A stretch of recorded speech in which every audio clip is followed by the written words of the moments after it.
So guys, how are you? So in this video we are gonna see what if Naruto was neglected by his family and adopted daughter in Highschool DxD movie. You'll be my best experiment, thrive or die brat. A man said as he held said child in his hand before an unstable portal. No. The child cried as this person threw him in, closing the portal as the boy entered. His back hit ground. He was scared as he shakily got up, his hands covered in blood as they pressed against his heart, tears streaming down his face as he hissed in pain. The area above his heart was freshly branded flesh. The brand was that of a family crest, a diamond with a tiny hammer above it, around it was a wreath, under it was a rippled cloth with the words Prezio in pulchritudo on it. Where am I? The child thought as he started to move slowly through dark place with no light, forcing his body to adjust to see in the perpetual darkness. He wandered, ran, and hid from the ravenous beasts. He grew hungry. He started to go insane. He made a trap, and it worked. Upon eating the flesh of this realm, the boy recognized the nature of this world.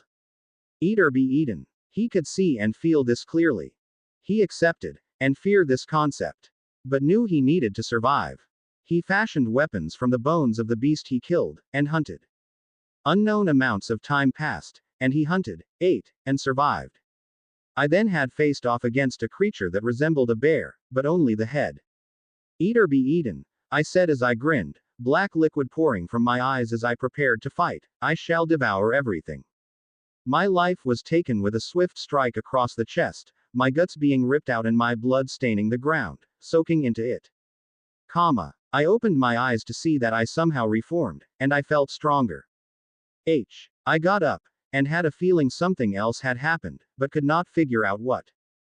I continued with my life, and then I died again, my head being squashed by a creature the size of an elephant. I woke again, and was angry. I hunted down the monster who killed me this time, and murdered him in return. More time passed and I eventually found the bastard who sent me to this place, which is known by one name, Purgatory. I murdered him, took his money, possessions, and sold what I couldn't move. Naruto. Said person opened their eyes to see the ceiling. Naruto, age 16, was on his couch, waking up due to his roommate's annoying voice. Naruto, wake the fuck up. Shut up, Kurama, Naruto angrily said as he sat up, his chest bare, revealing the brand on his chest, and he wore sweatpants. He had spiky sun-kissed yellow hair, tan skin, blue eyes, and strange whisker marks on his cheeks. Well, I wouldn't have to do this if you didn't break your fucking alarm clock every time it went off, Kurama snipped as he sat in his chair. Kurama was a fennec kitsune with 9 tails, but not of the Japanese variety, he was the size of a full-grown Rottweiler. His front paws were more like human hands, and his torso was also more like a human torso. Naruto angrily ignored Kurama as he got up and stretched. Are the joints done? Naruto asked as he looked at the coffee table and saw said objects with a small pile of weed, a grinder, a small box of rolling papers, 2 cell phones, and a candy dispenser with gummies in the form of a small fox doing the V for victory sign. Patience brat, the stuff you brought back is a lot harder to make, you know. Especially since the purgatory weed plant itself is more potent, so we got to balance the portions correctly or they could become a dud. Kurama replied as he finished rolling one and placed it next to the finished ones. You have to stick with the gummies for now until I finish. But they don't last long. Naruto whined as he cranked the machine and got a few gummies, eating them. Well, this wouldn't have been an issue if you mastered your fucking teleportation magic, Kurama yelled, glaring at Naruto. Because of you, our bong was destroyed. Naruto felt the gummies start to take effect and he waved Kurama's yelling off. Shit, if you weren't the only one who could get into purgatory to get the weed, I would have killed you long ago, Kurama grumbled as he started making another joint as Naruto grabbed one of his DVD sets, put it in the player, and sat back on the couch, feeling mellow and calm as he turned the TV on as the menu appeared on the screen. Yeah, you probably would have, Kurama, Naruto replied as he grabbed remote to the DVD player and went the episode selection screen and hit play on episode 3. God, I love JoJo's Bizarre Adventure, Naruto said as the episode started. Weeb, Kurama said. Furry, Kurama gained a tick mark. He took a deep breath and exhaled. Whatever, Kurama muttered, focusing on what he was doing. Naruto watched the episode, and was in awe of when he saw Okuyasu Nijimura summon his stand, the hand, and explain its powers. Hey, do you think that ability could be useful, Kurama? Naruto asks, his voice slurred a bit from how strong the gummy was hitting him. Kurama looked at the screen, seeing Okuyasu using his stand to pull Josuke towards him to hit him with his hand. A space erasing ability. Yeah, that would be useful, Kurama shrugged. They sat in silence before Naruto's phone went off. Kurama grabbed it and saw who it was. It's a random person, they know your name, Kurama said as he opened the phone and tossed it to Naruto, who caught it with ease and looked at it. I don't know who this is, Naruto replied as he read the message. Hey, Naruto, I know who you are, and if you don't want to be exposed to the various people who want you dead, then meet me at the train station. It's probably just a prank, Kurama said as he finished another joint, ignore them.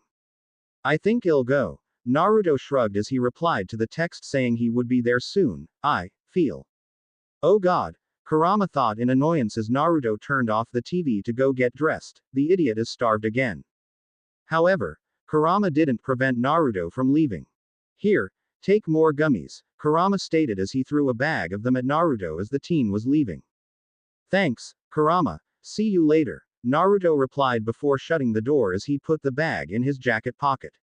That kid is all sorts of fucked up, Kurama sighed sadly as he refocused on making the joints. I seriously though this shit in the worldwide traveling would help him since we arrived here last year, but I guess it hasn't helped the way I wanted it to. Ever since he met the kid, he was one extreme or another, he never had middle ground for his behavior or actions, he blamed that monster that sent him into that horrible place, he fucked up the child's mind so much that he can't sleep without being so high that it is a surprise he hasn't overdosed yet. Well, his two friends can help him, if he is willing to accept their help, Kurama thought as he leaned into his sofa chair. He turned his head and sighed seeing something crawling through the window, the thing was some kind of demonic-looking being and it had a smile on its face. Buddy, you picked a bad day to piss me off, Kurama stated as he didn't even look up from his work.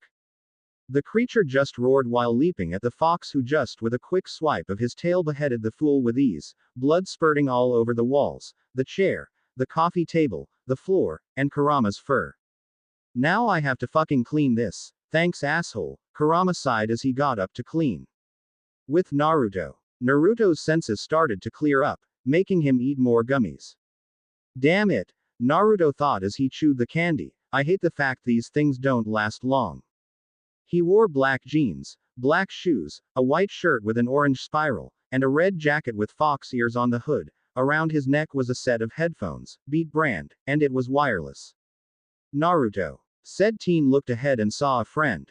Hey, Origami, Naruto said as he started to smile as he waved at his friend. Origami has blue eyes, short, silvery white hair arranged in a bob cut with 3 hair clips in the right part of her hair. She had a fair figure, her breasts not too big or her hips too large. She wore a bright blue tank top, sport shorts, and running shoes, showing she had been jogging. She had earbuds connected to her phone which she had strapped to her bicep. I see that Kuo's athletic queen is training her legs today, Naruto said as he walked up to his friend. That's right. I can't slack off for a moment, Origami said as she looked at him with confusion, but why are you here? You don't head down this way at all.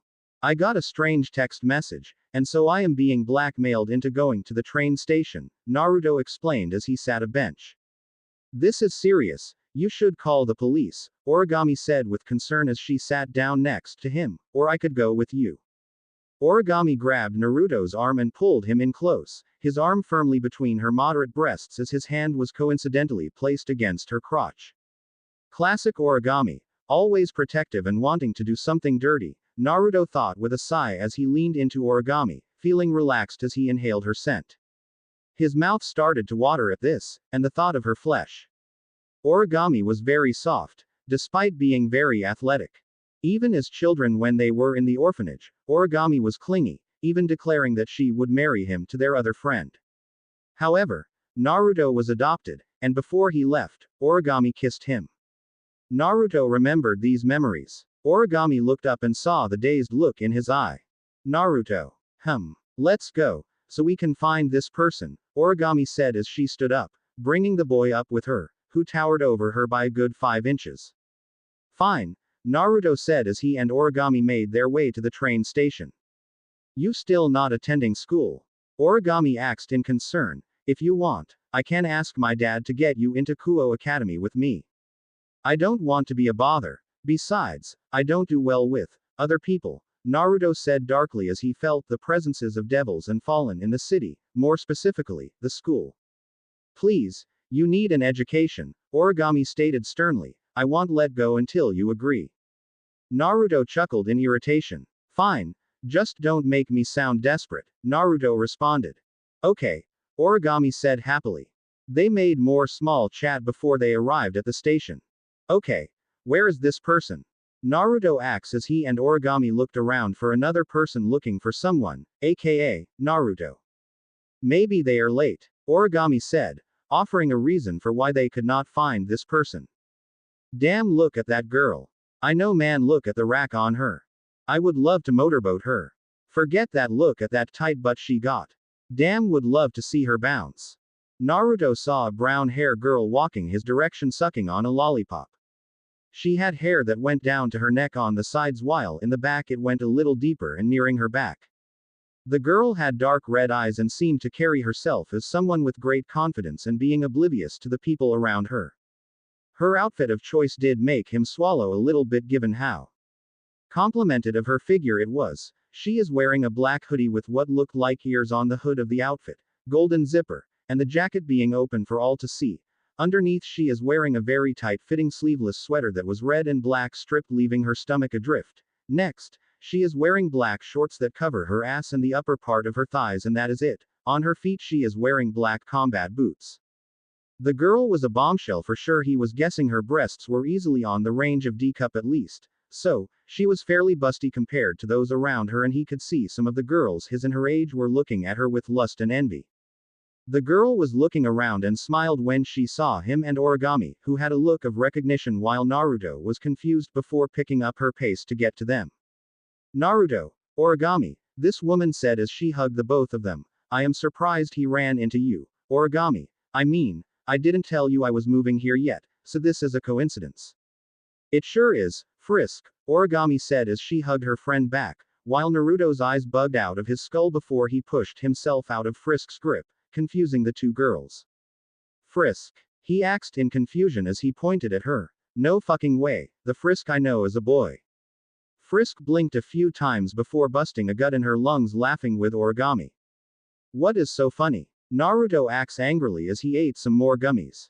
I am Frisk, Naruto, Frisk said as she wiped a tear out of her eye. All of us were raised in St. Petra's church in Italy. The three of us did everything together. Naruto was unable to respond. How? He thought as he looked back and forth between the two girls.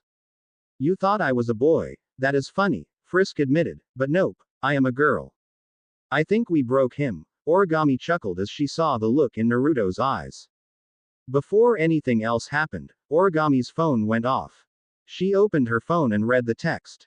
I have to go. I wish I could stay, Origami apologized, especially since we finally reunited after so long. I understand, Frisk said before she hugged her friend.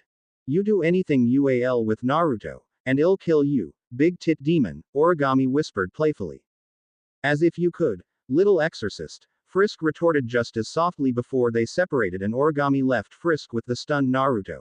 I'll get a date later on, just the two of us, Naruto. Naruto nodded as he started to accept the fact Frisk was a girl. Yes, Origami thought happily as she left the station. Come on, Naruto, let's go to the mall, Frisk said as she took Naruto's arm in hers, making many of the other men there gasp in anger, many getting hit by their girlfriends' wives. Okay, Naruto responded as Frisk dragged him to the mall a few blocks away. Man, I really got to lay off the meds. What are you talking about, Naruto? Nothing. So Frisk what? Hey baby. Turning their heads, Frisk frowns and Naruto is annoyed seeing the rich students walking up to them, with their leader being a man with black hair and black eyes while having something akin to an asshole-like face. A devil, Naruto thought as he looked at the ringleader of this group. Why are you hanging out with this dumbass? Wouldn't you rather be with someone that can get you anything you want? the devil said as he tried to use magic subliminal messages to get Frisk to come with him. Frisk just turned to him unimpressed, letting Naruto go to wrap her arms under her breasts. I mean, come on, baby. He put his arm around her shoulder, pulling her close. Me and my friends were going to shopping, so how about we buy you whatever you want, huh? He wiggled his eyes and was looking at her breasts without hesitation. No thanks. Frisk gently removed the monk's arm from her shoulder. I am here spending time with a friend and I personally don't waste time with dumbasses. Naruto smirked in satisfaction at the look the devil and his goons had on their faces, especially the confusion the devil had. Most likely because his magic trick always works on weaker people, Naruto thought. Bitch, I was trying to play nice, but it looks like I have to show you your place, devil said loudly, grabbing people's attention as he grabbed the back of her hoodie, but Naruto reacted quicker. He grabbed his wrist and without warning crushed it in his grip. Fucker. He turned to his friends. Get this asshole. First one to take him down gets to plow this bitch's ass. Naruto felt his anger spiking but had to suppress it, so he got his hands out and waited for them. But Frisk walked in front of him, arm out to keep him from acting. Please, you losers aren't worth our time, but I'll play with you. She held her hands out with her fingers pointed out and waved them over. The boys hesitated, but they rushed her. Within seconds, Naruto saw something that, while terrifying, was pretty hot in his mind. Frisk single-handedly dispatched all the assholes in front of her as if it was children playing at the park.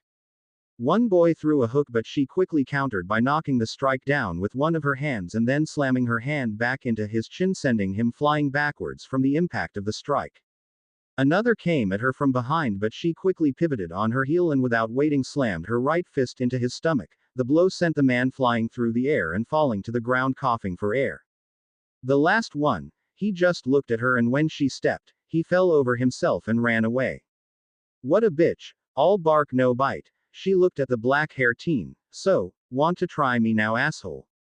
Bitch. I'll show you your place. He pulled out a human-made stun rod from his pockets and aimed it at Frisk, not risking to use any offensive magic or else he could ruin Frisk's body. He still wanted her body for his lust.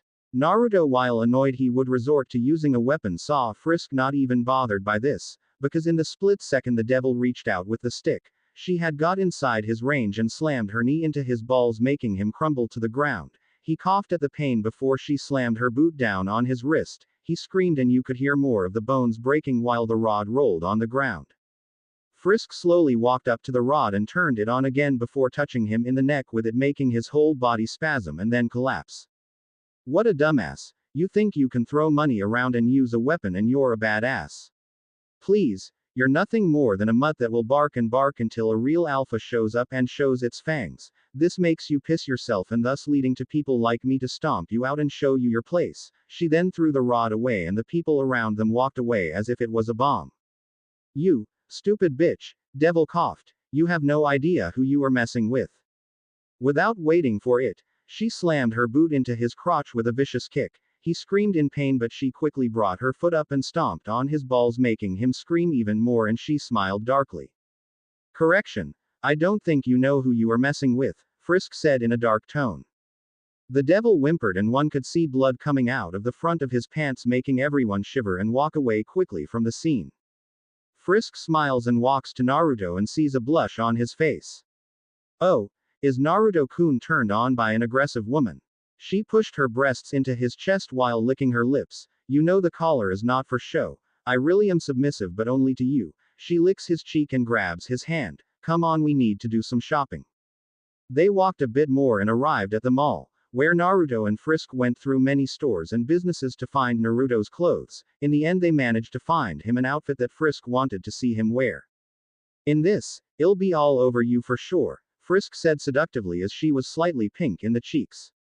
Naruto blushed slightly and agreed to the look. In this one he was wearing a white button-up shirt, black jacket with fur lining the collar, and black jeans. On his feet he had on a pair of black boots similar to Frisk, but unlike hers his was with steel toes in them to do more damage and protect his feet from anything that might fall on them.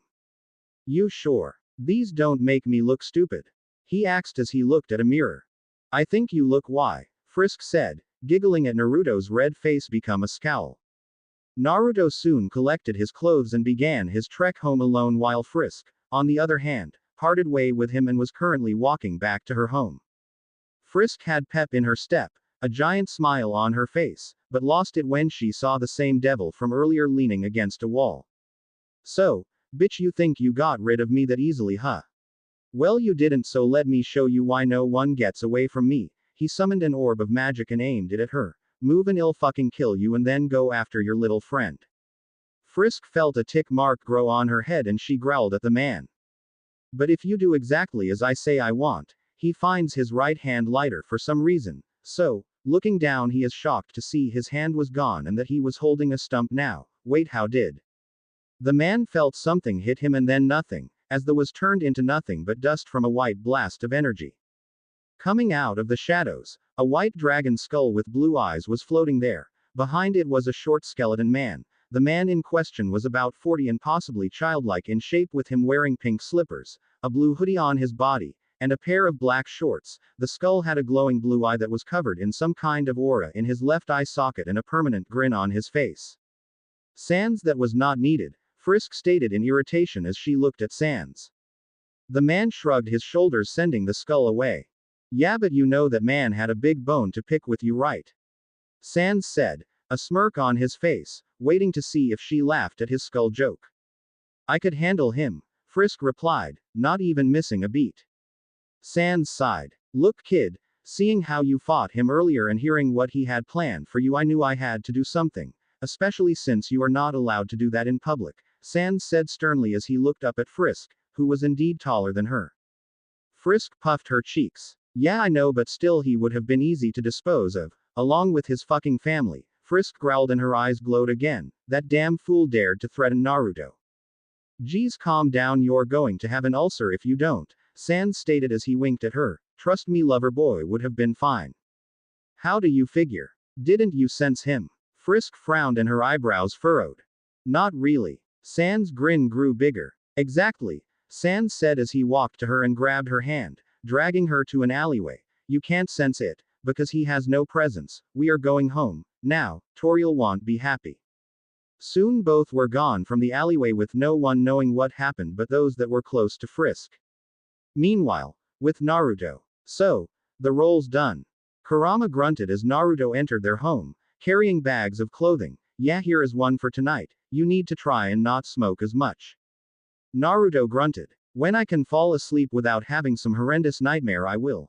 Naruto gathered some magic into his finger and created a small ball of flame and lit the tip of the weed stick. He inhaled deeply and released the smoke into the air, feeling the relaxation hitting him a lot harder than the gummies did. Man, this shit is the best. I am so fucking happy I found that weed bush in purgatory that is secluded. No one else but us can smoke this dank shit. Ain't that the truth? Kurama took one of the joints in his tail and without warning put it into his mouth and took a big inhale of it and held his breath for 10 seconds. So, how are the memories? He asked as he exhaled the smoke. You still have some gaps. Still fuzzy. I tell you, that place was a fucking mess, and what happened down there was even worse for the both of us, Naruto said while he took a deep inhale and sighed. Yeah, but at least we had the will and power to survive. Sure, we weren't unscathed, but who is, right? Kurama asked as he took another hit. Naruto grimaced. Of all the things that happened to him in that horrible place, especially the curse that came with living down in that hellhole for so long. How many times did you die down there? Kurama asked, never having asked before today. In total, I think at least 524 times. I died by being killed while I was eaten alive at least 42 times. I tell you, nothing changes you more than having to cut your way out of a stomach while it is melting your skin and body continuously while you are healing from the damage at the same time, Naruto explained as he started to melt into the chair with Kurama in his sofa chair. True, purgatory is a hellhole of the highest order, Kurama stated as he felt his body's sensitivity get enhanced. Purgatory. You talk to any supernatural being both in the underworld or even in the human world, they would tell you the place is a horrible place to stay. Hell was the place where sinners were sent. All races, including supernatural, had many branches to accommodate for all the different pantheons and religions that were around the world. Heaven, where Christian believers went, and then there were the different versions of heaven for the different religions. The underworld was where devils resided. The fallen resided in both the underworld and on earth. They were all separate dimensions, with layers to them. Purgatory, on the other hand, was a space in between them and the dimensional gap. Also known as the waiting room of the afterlife, most beings sent there were doomed to die perpetually, never breaking from it as they lost human form and became mindless beasts. Think of it as the birthplace of the bogeyman and the place you would only send your worst enemies to if you really hated them to that point or were that much of a threat to you. Kurama was one such being thrown there. So, what happened when you arrived at the station? Kurama asks, wanting to know what happened while Naruto was gone. You smell like you had two women on you. Naruto turned red. None of your fucking business, Naruto replied as he took another hit. Fair enough, Kurama chuckled. They sat in silence as the sun started to set. Naruto got a text message from Origami. Naruto, I talked to my dad, and he said he will get you into Kuo Academy, so you need to come over tomorrow to help with the paperwork. Origami. Man, tomorrow is going to suck, Naruto exclaimed as he looked up at the ceiling with dread after he confirmed he would go over the next day. Then do a time skip, Kurama said questioningly. Fourth wall asshole, Naruto shouted. Hey, weed transcends everything, Kurama replied calmly.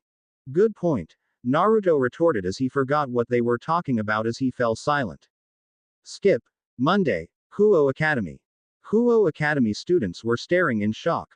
3 people walked onto campus almost on top of each other. Naruto, wearing the jacket Frisk bought him, was being held by Origami, the prodigy of the second years, and Frisk, who despite being new, having started attending the week prior, had a reputation of a bad girl. Hey asshole, who are you to hog all the hotties? Naruto looked up from his phone hearing this person yell and saw Origami narrow her eyes slightly while Frisk sighed. Great one of the perverted trio. She went back to her phone while taking out a new lollipop and started sucking and licking it sensually without knowing that it was turning on all the girls and boys around her, including the perverted boy in front of them, but the shaven teen just turned back to Naruto. You. Blonde pretty asshole. Naruto narrowed his eyes. Name's Naruto. Don't matter to me. Listen up, we have enough trouble with girls and competing with the others on campus. The boys and girls snorted at this while the one with glasses nodded his head while the brown hair one just backed away slowly. Hey, you have one kicked you in the balls to the point that one went missing and tell me you want to be near that person or piss that person off or know someone that was pissing them off. Origami was scary when angry.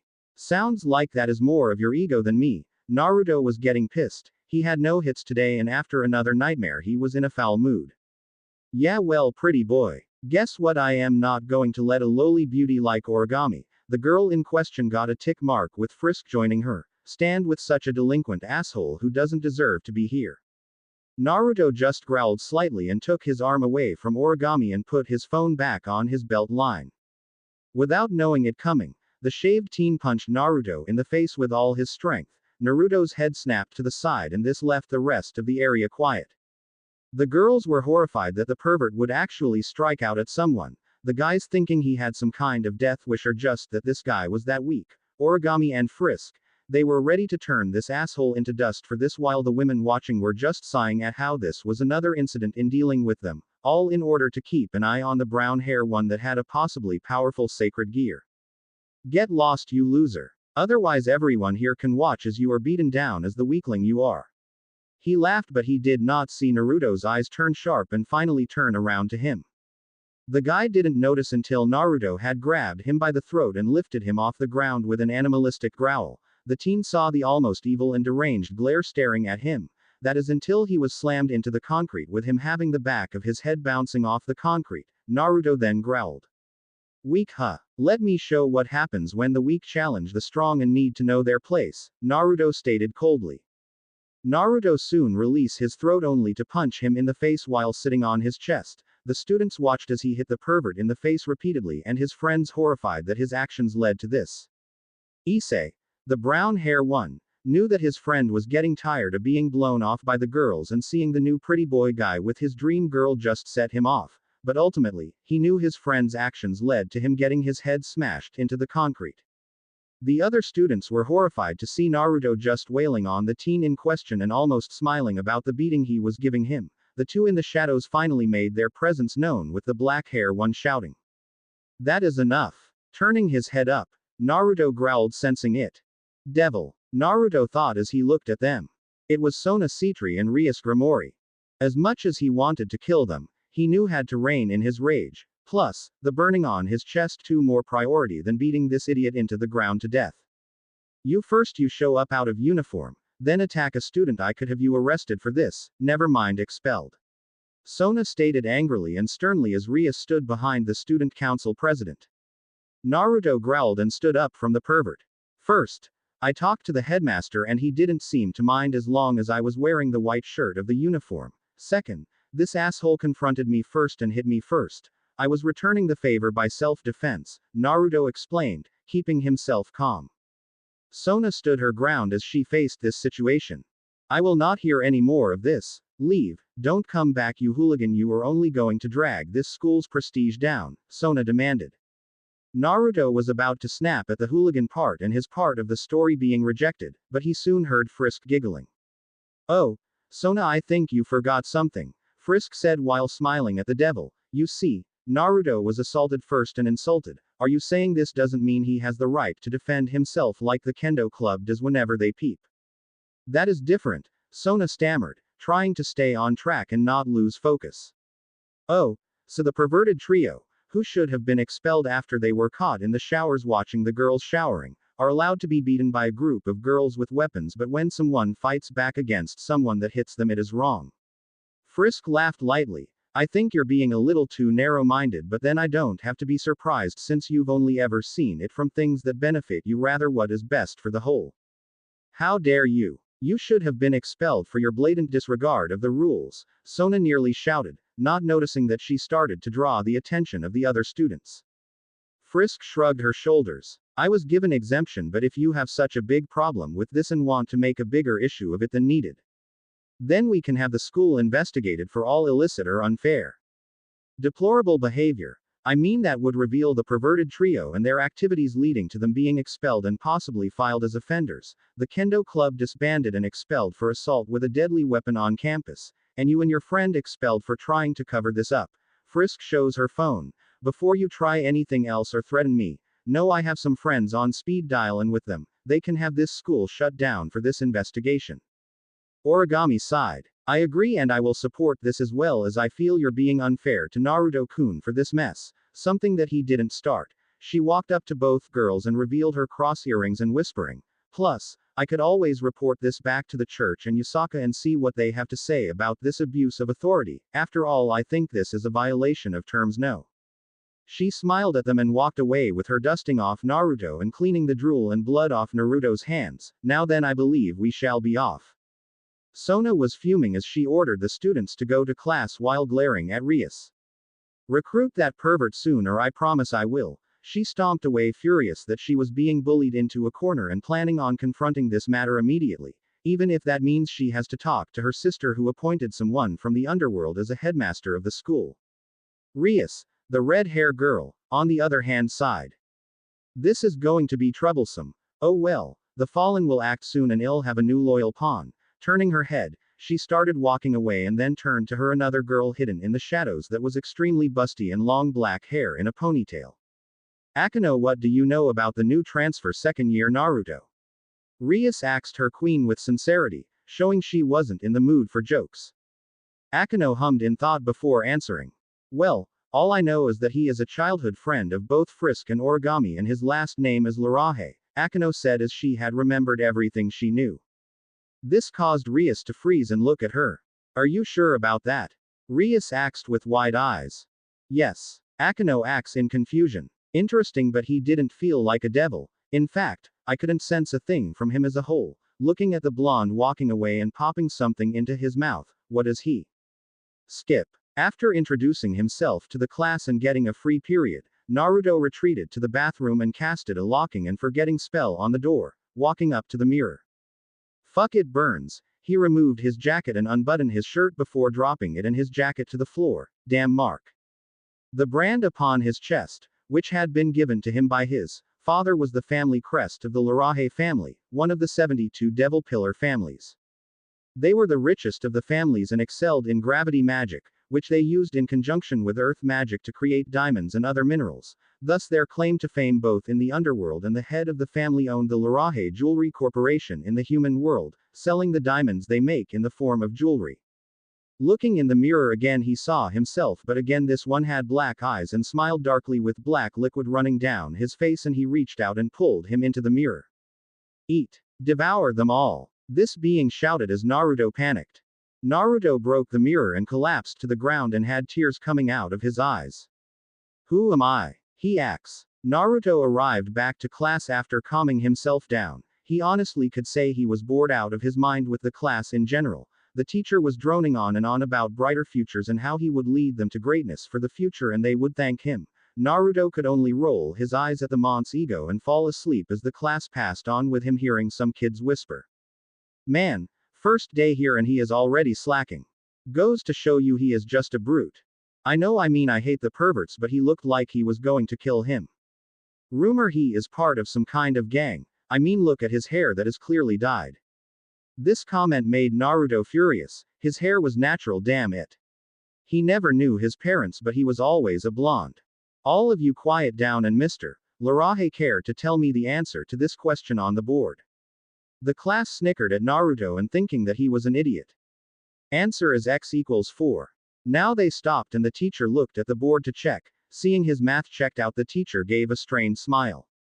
That's right, Mr. Larahe, but please pay attention. After all, this is important for your academic future and your career. Look at the stars and tell me you all don't want to capture them for yourself. You can do this if you follow my guidance to the letter and do what I say. Naruto just watched the teacher enrapture the class and just sighed while pretending to pay attention and take notes, but in reality, he was just waiting for this to end so he could eat more gummies to calm himself down before he started to come off his high again. An hour later and Naruto was out of the classroom and walking down the hall just wanting to get some fresh air. He absolutely hated school now, more so that it was stuff he learned while he was traveling with Kurama, but also because of the self-absorbed teachers. Oh my gosh, look, it's the ladies of Kuo. That too was annoying him. Looking through the crowd, he saw the red-hair devil from before standing there with a black-hair woman with an orange rib in her hair. Apparently, they were loved by the students for being more mature-looking and at the same time voluptuous. While he would admit they are impressive in their measurements, he finds they are too flaunting for his taste. Plus, they were devils and it only made him want to rip them to shreds and smear their blood on the walls and crush their skulls in front of their admirers. Damn, he needed more gummies. So, popping up a canister he had on his person, he ate one of the gummies and felt his mood lessen, but he was still annoyed. He felt someone jump on his back and felt a pair of soft mounds touching his shoulder blades, a head lowered next to his neck. Guess who? I am guessing some beautiful woman wanting me to sweep them off their feet. Ding, ding, big boy. He felt her soft lips touch his cheek and quickly maneuvered herself around his front. Naruto smiled at Frisk. So, done with your class now? Naruto sighed. Yeah, but honestly, they are all boring. That teacher only droned on about how important he was. It got a little tedious to listen to a windbag like that. Frisk giggled. Unfortunately, there are plenty of teachers and students like that, so you need to get used to this. Damn, how annoying. He then heard a cough behind them and they turned to see Rias smiling at the two. Hello, Mr. Larahe, it is a pleasure to greet you. My name is Rias Grimori and this is my friend Akano Himahima. The black-hair girl giggled, annoying Naruto. He clenched his fist and grind his teeth. Their scent was making him feel feral. What do you want? Rias was taken back by the rude boy but one teen. Hey, who the hell are you to talk to them like that, asshole? Yeah, you should be grateful they gave you a greeting of any king, motherfucker. Yeah, you backwards Yakuza thug. Naruto's vein popped in this one and he glared at the crowd which started backing away from him. First of all, I don't feel shit that they talked to me or greeted me. Second, I don't need to feel grateful since I don't care who they are or what they want. And third, my hair color is natural, fuckheads, but hey, if you guys are wanting to pick a fight. He cracked his knuckles, then let the slaughter begin. The students stampede away in fear of the teen and he snorted. Pussies, at least back up your bark. Oh, my, you're quite rough, aren't you? He felt the black-hair girl leaning against his back and blowing into his ear. You know I like men like you. Ones that can take command of a situation and make the world their bitch. She nibbled on his ear and this really was getting him angry and he was about to just throw her off and knock her head off her shoulders. But before he could frisk, annoyed at the display, walked up to the girl, grabbed the back of her hair, yanked on the ponytail, causing her to release Naruto and fall backwards, bouncing her head off the floor. While trying to sit up, she finds a boot slammed next to her head and now a pissed off Frisk staring down at her. "You ever try that again? I'll make you pay, bitch." She started flaring a small aura around her and whispered where only the two of them could hear. "He is mine. I won't let anyone take from me after all." Her eyes turned red for a second. "There is no one that is more dangerous when provoked than me." She picked her foot up and dusted off her skirt before walking up to Naruto. She took his right arm between her breasts and dragged him away while shooting a glare at the girls, daring them to follow. Akeno, standing up, rubbed the back of her head and pouted. "Ah, I wanted to see if I was going to get a reaction out of him." "Enough, Akeno." Ria stared at the girl. "Did you sense that with Frisk?" Akeno giggled. "Oh yes, I could sense the power welling up inside of her. I dare say she might be close to high-class monster level given what I could tell. She is very controlling and dangerous if we started going after her friend, so we might just try to recruit without him around." "Indeed. She might be one we need to win." Ria smirked and walked away, knowing Sona would be angry, but she was sure that she gets over it when she sees they are under her command and helping her to end her marriage to Riser Phoenix. Student council room. Sona was wrapping her fingers against her desk waiting for her video call to the underworld to be answered, but she is taking her sweet time to answer. Normally she would think twice before calling her sister about anything, but given the circumstances and the teen's last name, she needed to make sure this is something that doesn't interfere in her control of the territory. If it doesn't, then she would dispose of the boy at her discretion and make sure the girls knew better. "So Tan." Sona sighed and saw her sister on the screen wearing her magical girl outfit and her bright smile looking at her. "Hello, Ne-san. I need a favor." "Yes. Whatever you need, just ask." So Tan. Sona rubbed her head. She was going to need some aspirin after this. "Do you know any devil from the Larahe family that is currently in the area, or someone with connections to the family that might have entered Japan or Kuo recently?" Serafal raised an eyebrow at the question and shook her head. "No. Is there someone there from the clan? You know, I can talk to them, but if they have business there, then there is nothing that I can do. You know how the Satans feel about messing with them in particular." Sona nodded her head. Who didn't know? Back during the war, the Larahe were considered one of the wealthiest clans in the entire underworld. Their wealth was pivotal in drawing support to their cause and one of the reasons they were feared by the other clans, all being in debt to the family for several million each. Plus, the Satans owe the clan big for their support in the war. So it'd be wrong to try and muscle them or do anything to them, especially since the leader of the clan, Lady Larahe, is feared by even Zekram for her temper and rage. Apparently, something major happened to her husband during the time of the Civil War. Zekram was involved, and now he was fearful of her. More so, her rage was legendary and one of the reasons that the underworld either answered to the Satans, Zekram, or Larahe in the whole. Plus, their gravity magic, if used properly, was terrifying, making it perfect for their money making and for dealing with the enemies. "Well, there is a teen that just enrolled that is the rudest and most crass I have ever seen. He calls himself Naruto Larahe. He is not a devil from what I can sense, and I wanted to see if you knew about anything related to this boy. If not, then I will dispose of him in my territory and make sure order is preserved in the school." Serafal was confused now. A human teen running around with this name. It was not possible, given only those born into the Larahe family have it, and as far as she knew, none of them mated with a human or had human children. Maybe there was a bastard or two somewhere, but they were all cared by the family as they were tight-knit. To hear that there is one out there makes her wonder. Could he be the one from the reports? Tapping her desk, she sees her sister with the cogs turning about getting rid of the teen. As much as she wanted to let her sister do what she wanted, this is not going to be one of those cases. If this kid was the same person that they are looking for, then they have questions for him, and it'd be best to not tip their hand until they are 100% sure. So Tan, for now leave the teen alone. I have some things I need to talk to the Larahes about, and if things work out, they will deal with this matter. Sona glared. He made a mockery of our school and treated me as if I am below him. I won't let this slander stand.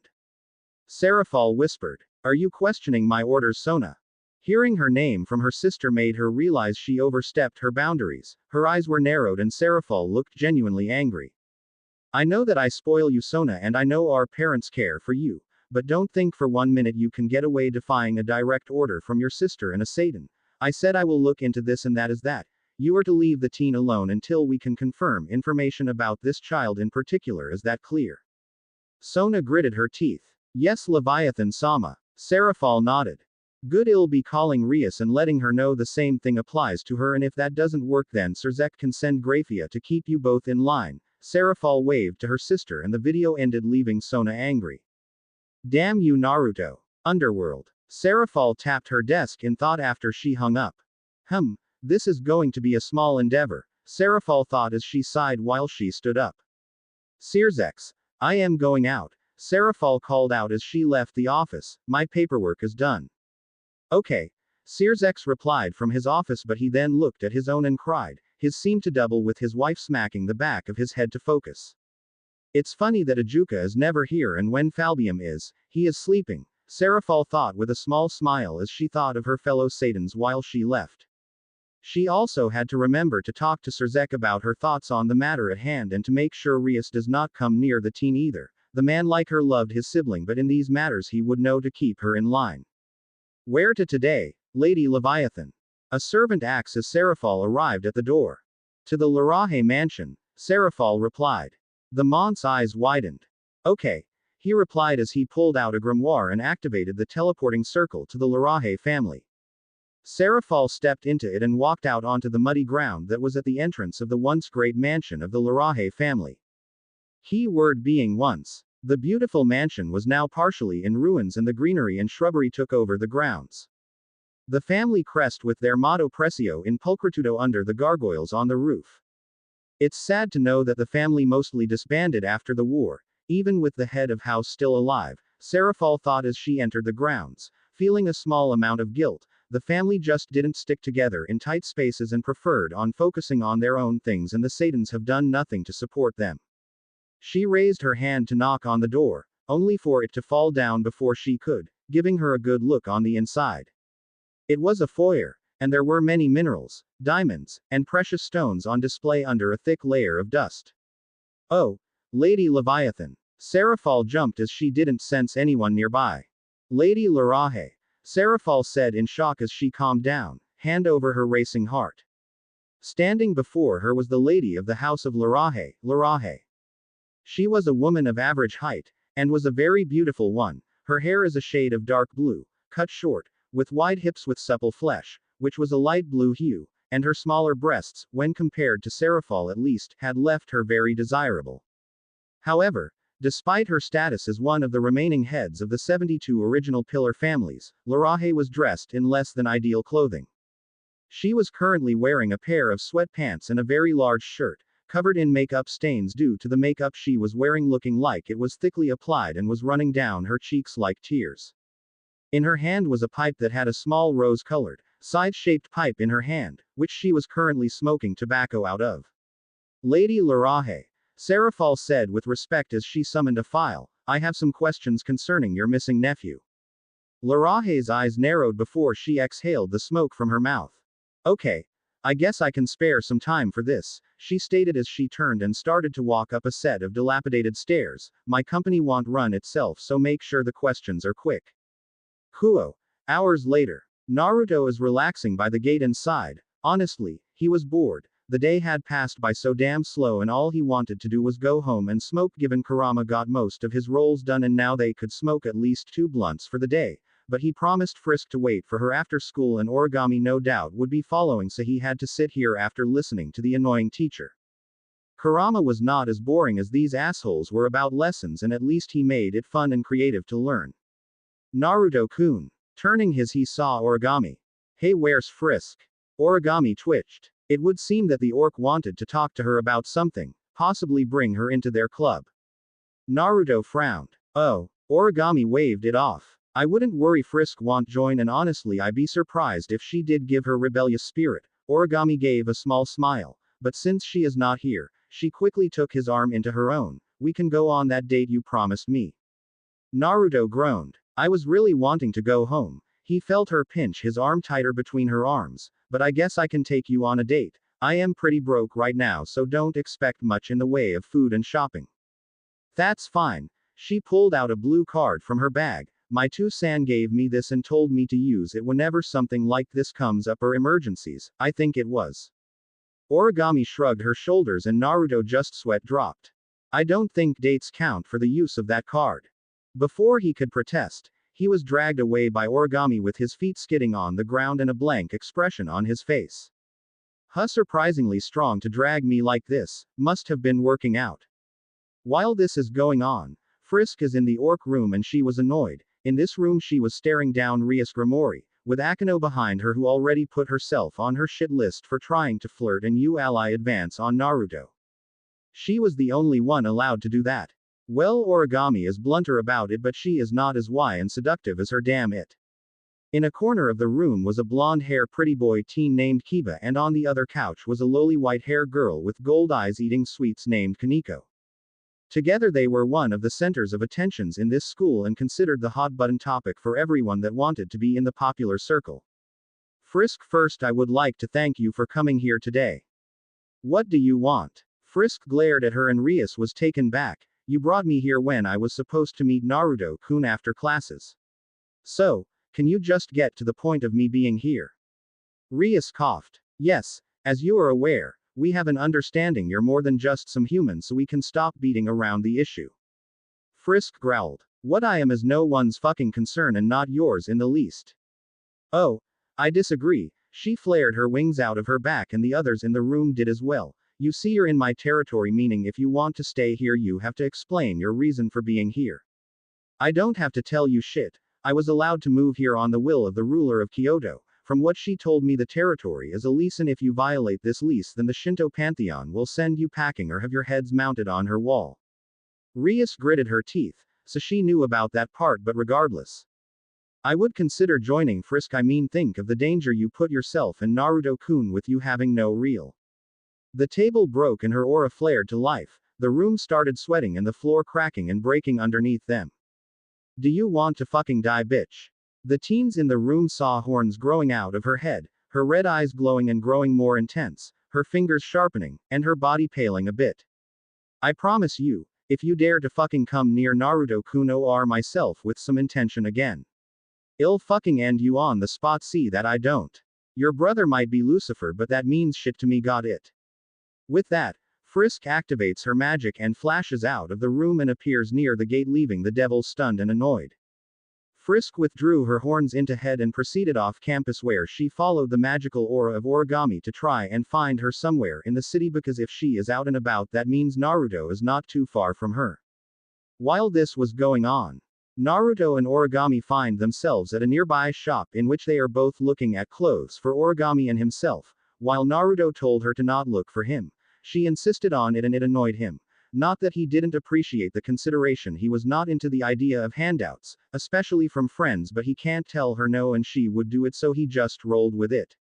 Origami came out of the changing room in a nice white skirt, blue shoulder strap top, and yellow jacket that covered her shoulders. She smiled at him. What do you think of this look?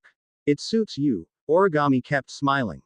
Thank you. She closed the curtain and he could hear clothes rustling and just sighed, seeing the women around him staring at him.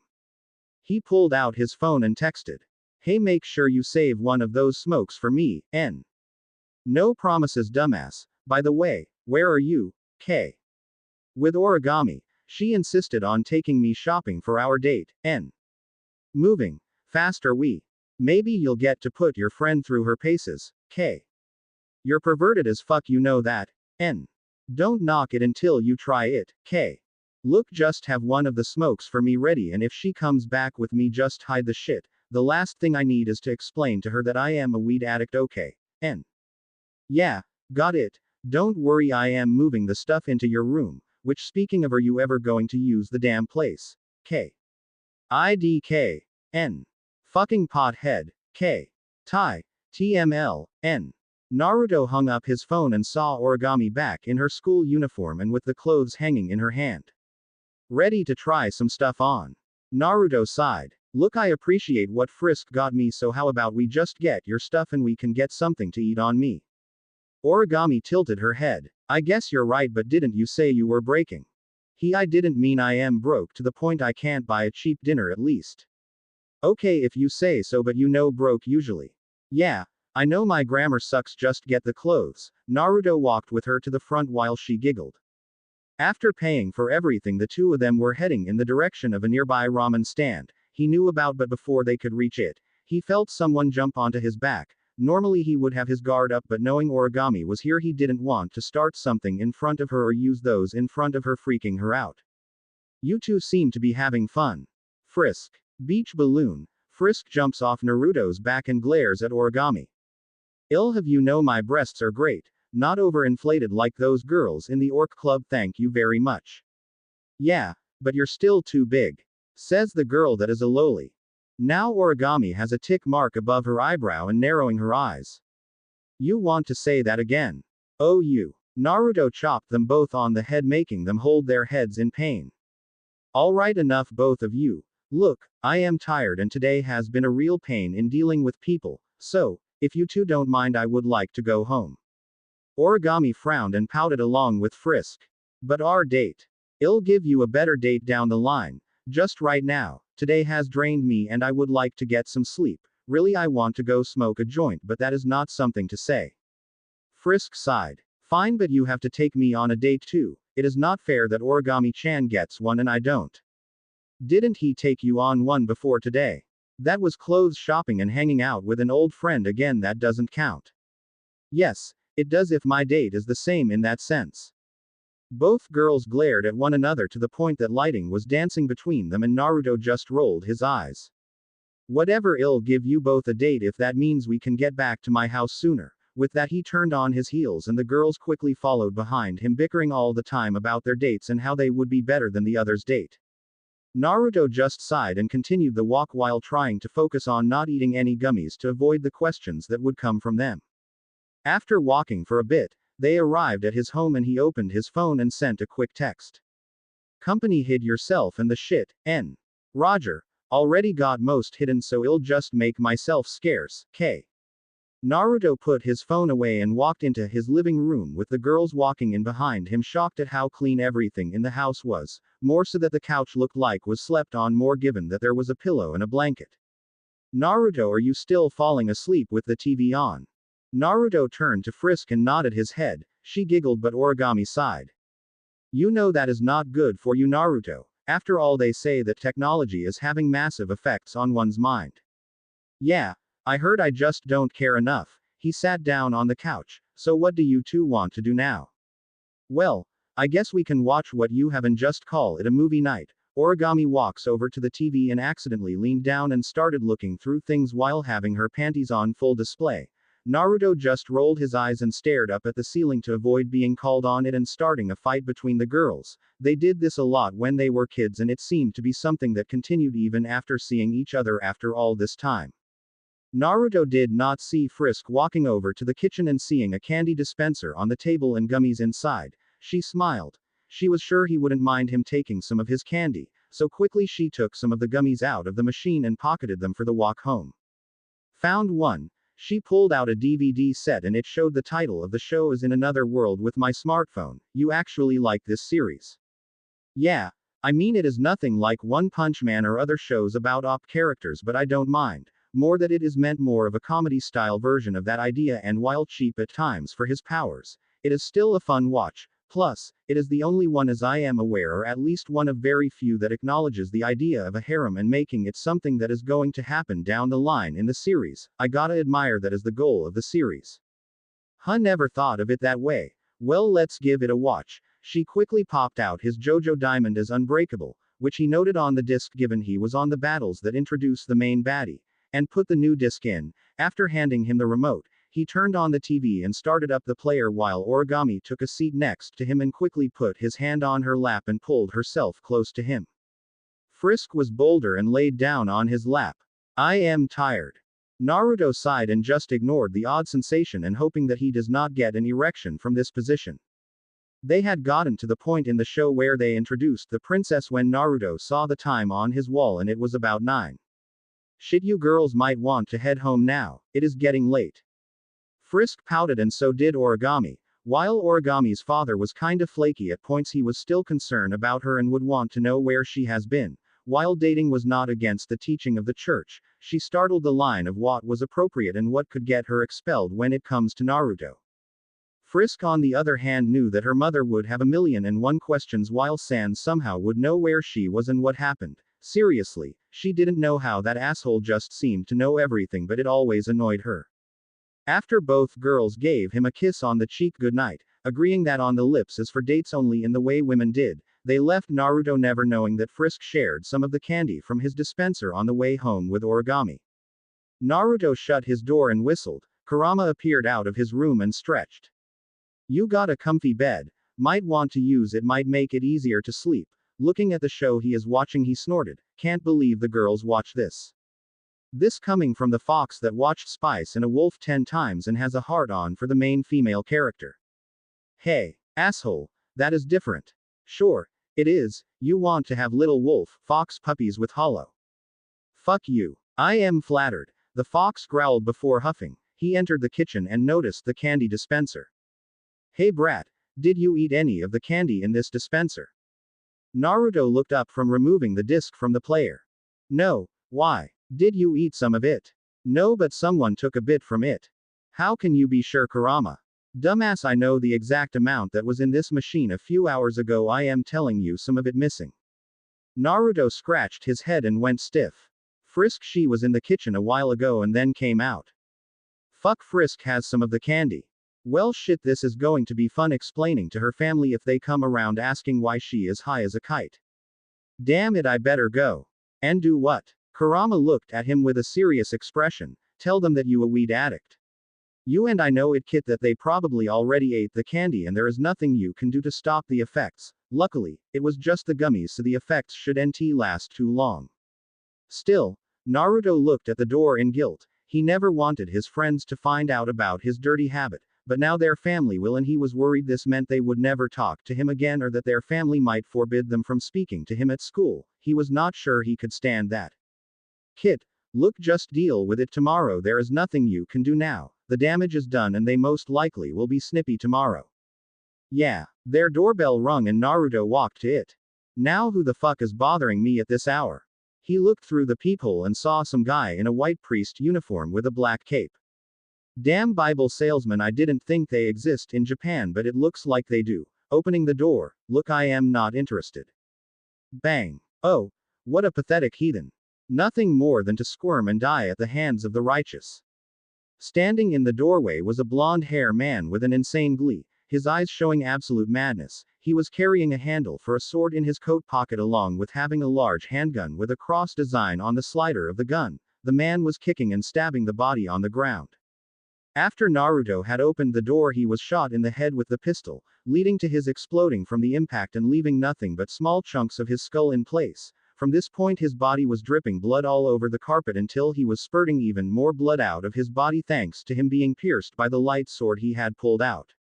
Ultimately, Naruto's body was in horrible shape and he was just taunting him. After all, anyone that dares to associate with that whore from the church in his eyes has to be up to nothing but trouble for him in the long run. He was ordered by the Fallen to monitor the exorcist in the city while they were monitoring the boy with the sacred gear and prepare for when another sacred gear user would arrive in the city.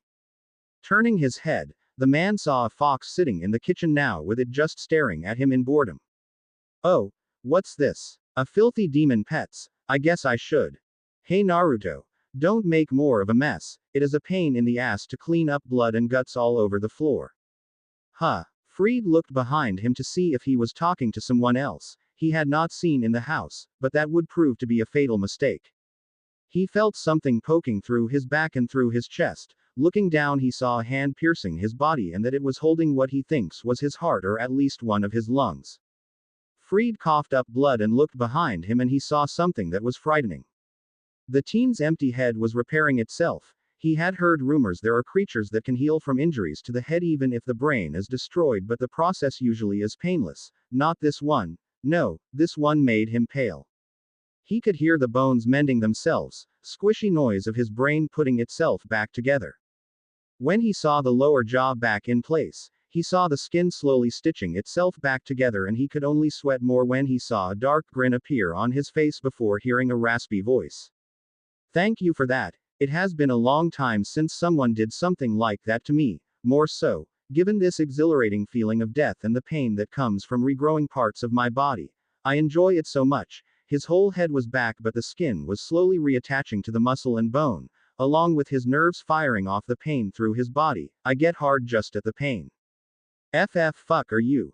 Me. Naruto grinned, and soon his body started growing spikes out of his shoulders and back. His skin was darkening, and his eyes turned dark red. I am nothing more than a monster, and I am hungry. Without further ado, Naruto quickly pulled his fist forcefully out of the monk's body before clamping down on his throat and ripping out a big chunk with his hardened teeth. In seconds, Naruto and the floor were covered in blood while he just settled on the floor, devouring the monk's body without hesitation. More, he ripped out some of his organs, parts of his bones and muscles, and even removed things he wouldn't eat, such as his reproductive organs. Kurama could only watch on.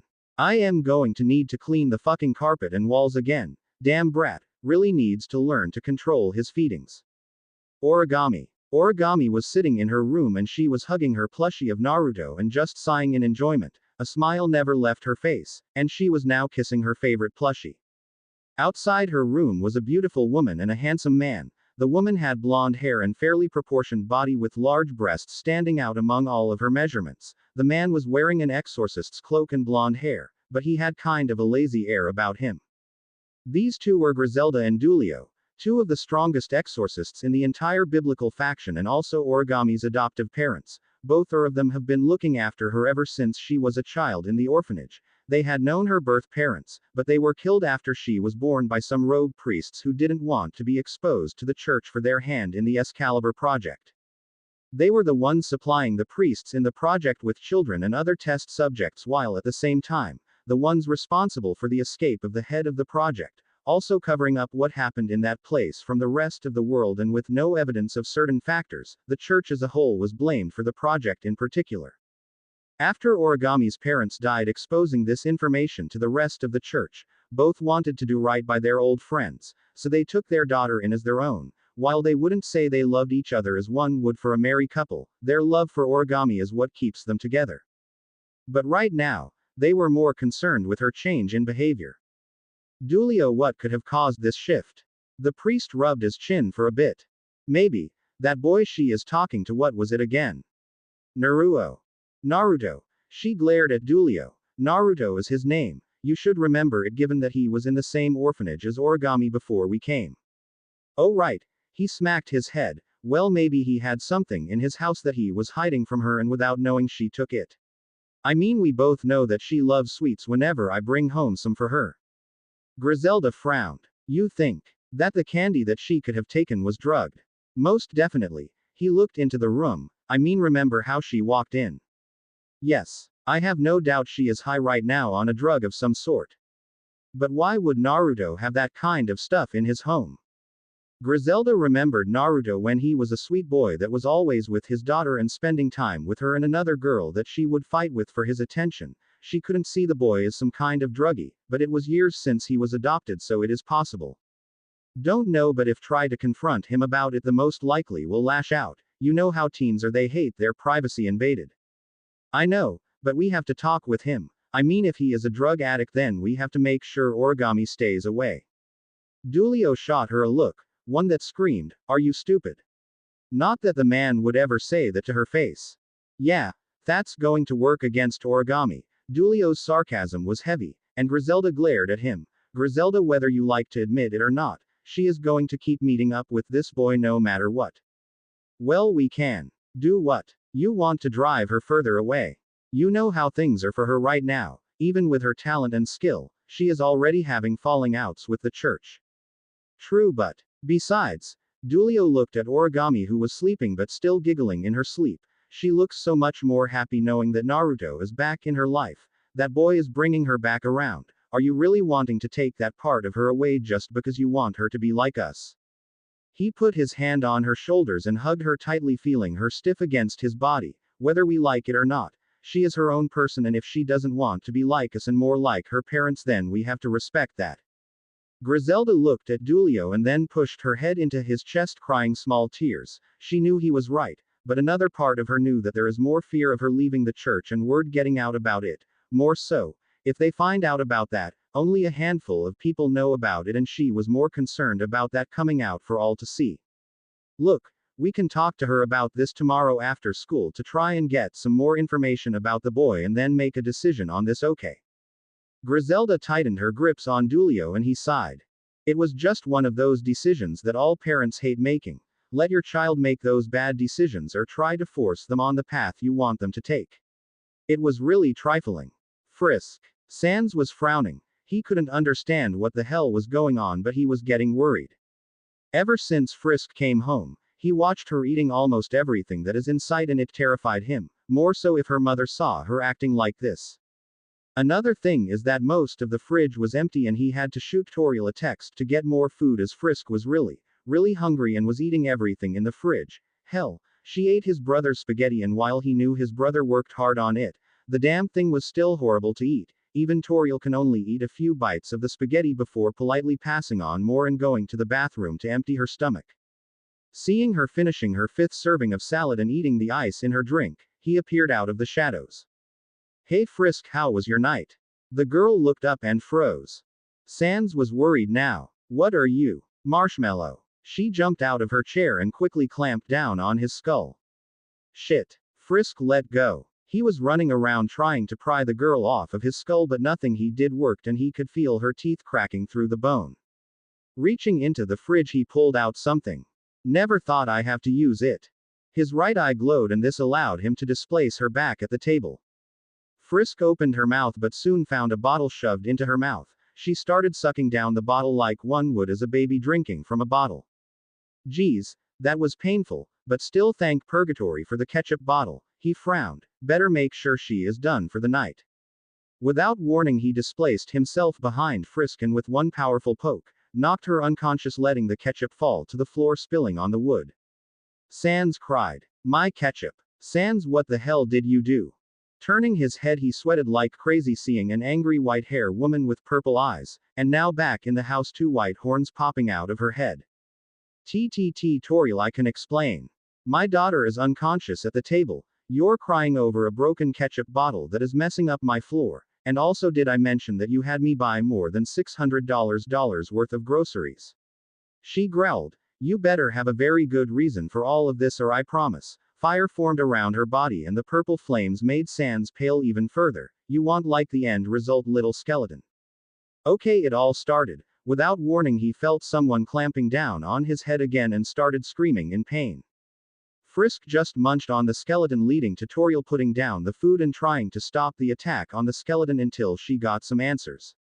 Next day, Naruto groaned. He had a massive headache and didn't want to deal with school right now, but he knew today was a school day and he was not allowed to skip too many days or people would start asking questions.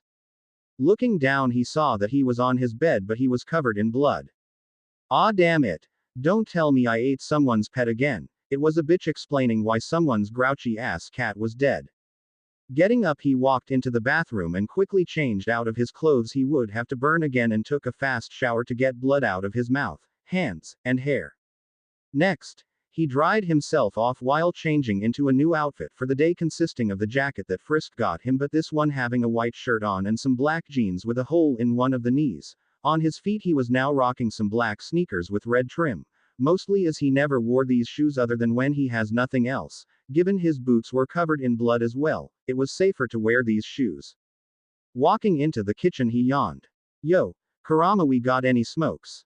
I want to have a joint before heading to school. Yeah, we do, but kid, you feel alright? Yeah, but I am worried about who or what I ate last night. Nobody important, some crazy ass rogue exorcist. Naruto sighed. That's good to know. He walked into the kitchen and after lighting one up and taking a deep inhale. Hey, can I get a hit? Sure. He handed the joint to a bone man wearing a blue jacket and he took a deep inhale before releasing the smoke back into the air. Wait. He turned his head. Who the fuck are you? Name's Sans, got a bone to pick with me now? He winked and Naruto frowned and took his joint back. I'll ask again, who the fuck are you? Sans laughed and looked at Kurama. You're right about this one, Kurama. Yeah.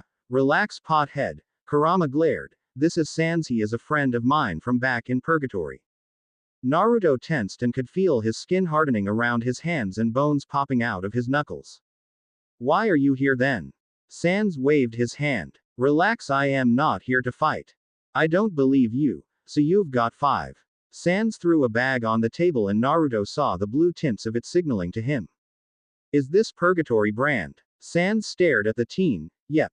You got 5 minutes. Good. Sans winked at the teen. My name's Sans, and as Kurama stated, I was a resident of purgatory like you too, but unlike the both of you, I was born down there and managed to escape after I learned to displace myself. Naruto raised an eyebrow. So similar to the power I have then to get to and from purgatory. Yep. Your version works like mine, but at the same time it is different. Don't worry. He smiled at him. You'll figure it out how to use it. So, Naruto took a hit before handing it to Kurama. Why are you here? Sans here. Kurama inhaled a bit and exhaled. Is here about Frisk? Naruto's eyes widened. Apparently, Kurama handed the joint to Sans, who took a slow inhale. He lives with her and her family. From what he told me, Frisk had the major munchies last night and was chewing on everything in sight. He was able to stop her episode after chomping on him, thinking he was a Kurama coughed. Marshmallow. He laughed but found himself now falling onto the floor after Sans waved his hand. Ha, that's funny. Sans handed the joint to Naruto while Kurama growled at the teen, coughing to cover up his laugh. So Sans, are you here to tell me about how bad my habit is? Naruto stared at the skeleton but is surprised to see him just shrug his shoulders.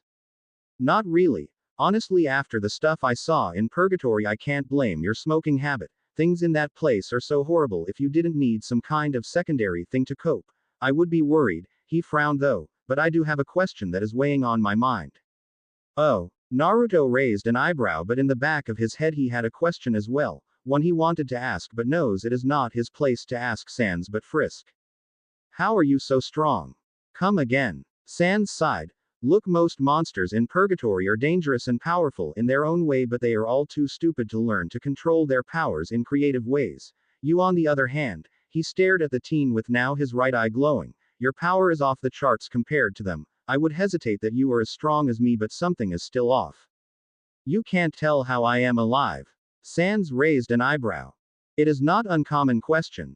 Naruto sighed. To be honest, I don't know myself. Technically I am dead, but at the same time I am still able to move around and be a person in all the same ways. At this point I have given up trying to understand what I am and just call myself a remnant, something that has remained even after death. Interesting. Sans was rubbing his chin and thought the name made sense. Besides that, my strength. Naruto glared at Sans, seeing his eyes turn red for a second. It didn't come from the normal monsters but eating creatures from the edge. Sans gasped and nodded his head.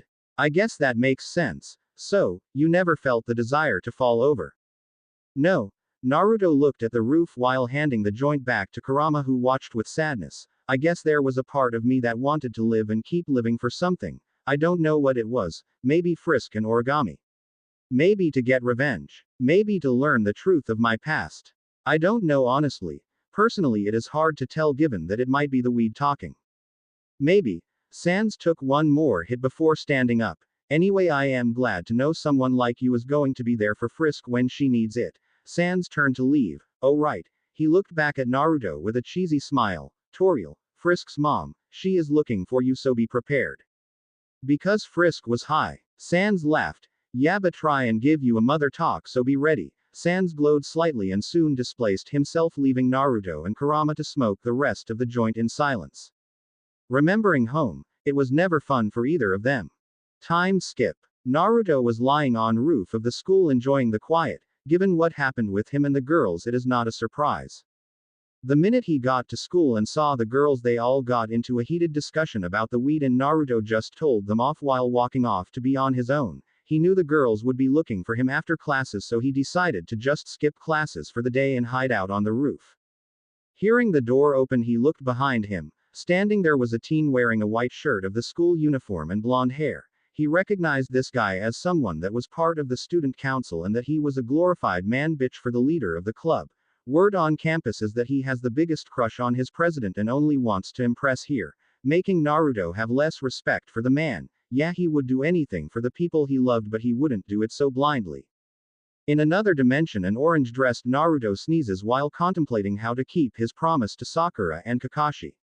What do you want? You Naruto Uzumaki. Naruto rubbed his ears and glared. Yeah, I am here, no need to shout, idiot. Don't talk back to me, scum. You have been a thorn in my president's side and now I find you skipping classes. This is one insult too.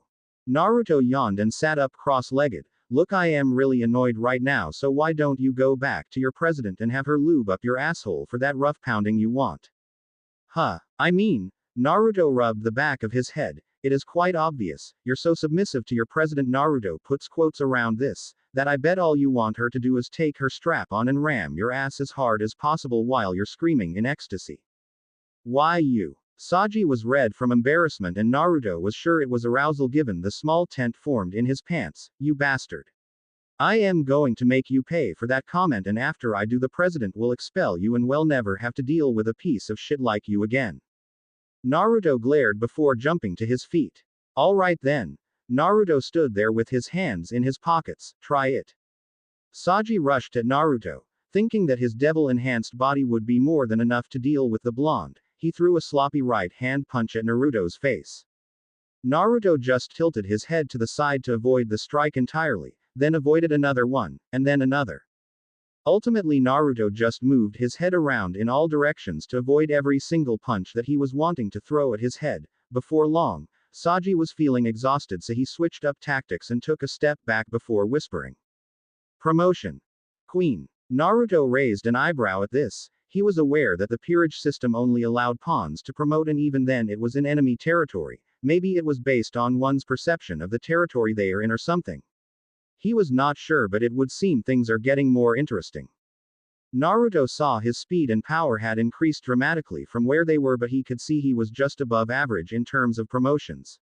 You know, you really suck. Naruto moved around his heels, avoiding all of the strikes that his opponent was throwing, bouncing on his heels. The problem with all that power and speed is that without knowing an actual style, you can't utilize it properly.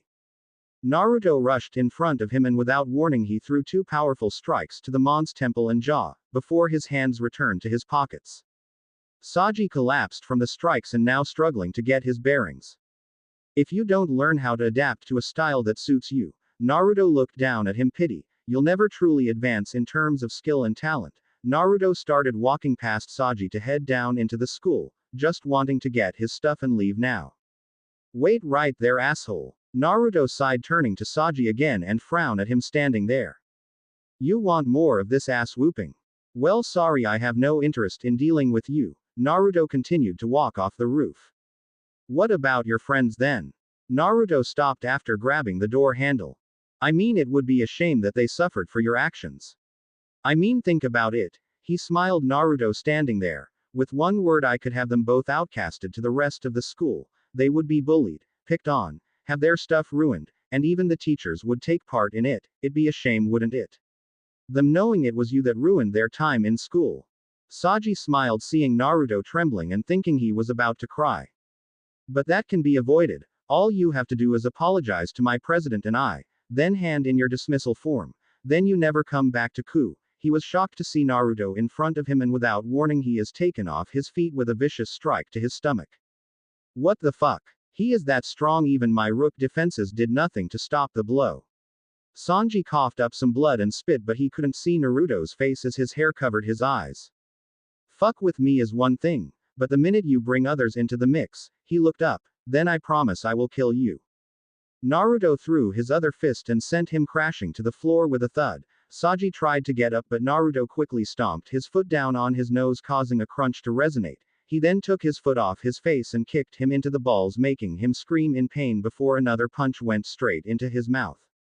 Saji groaned from the pain, and when he tried to move, Naruto quickly threw another right hand into his face, leaving him stunned. Then another fist slammed into his head, burying his head deeper into the roof.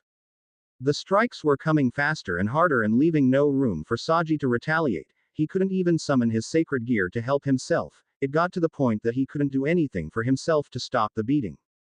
I am blacking out. Naruto saw after one more brutal strike to his nose he was not moving. He checked his pulse and saw he was still breathing. Sighing, Naruto got off him and wiped the blood off his hands and turned from the beaten teen and walked back to the door. he opened the door and slammed it before proceeding down the stairs. There he saw two members of Sona's peerage waiting at the staircase, but they were shocked to see him walking down.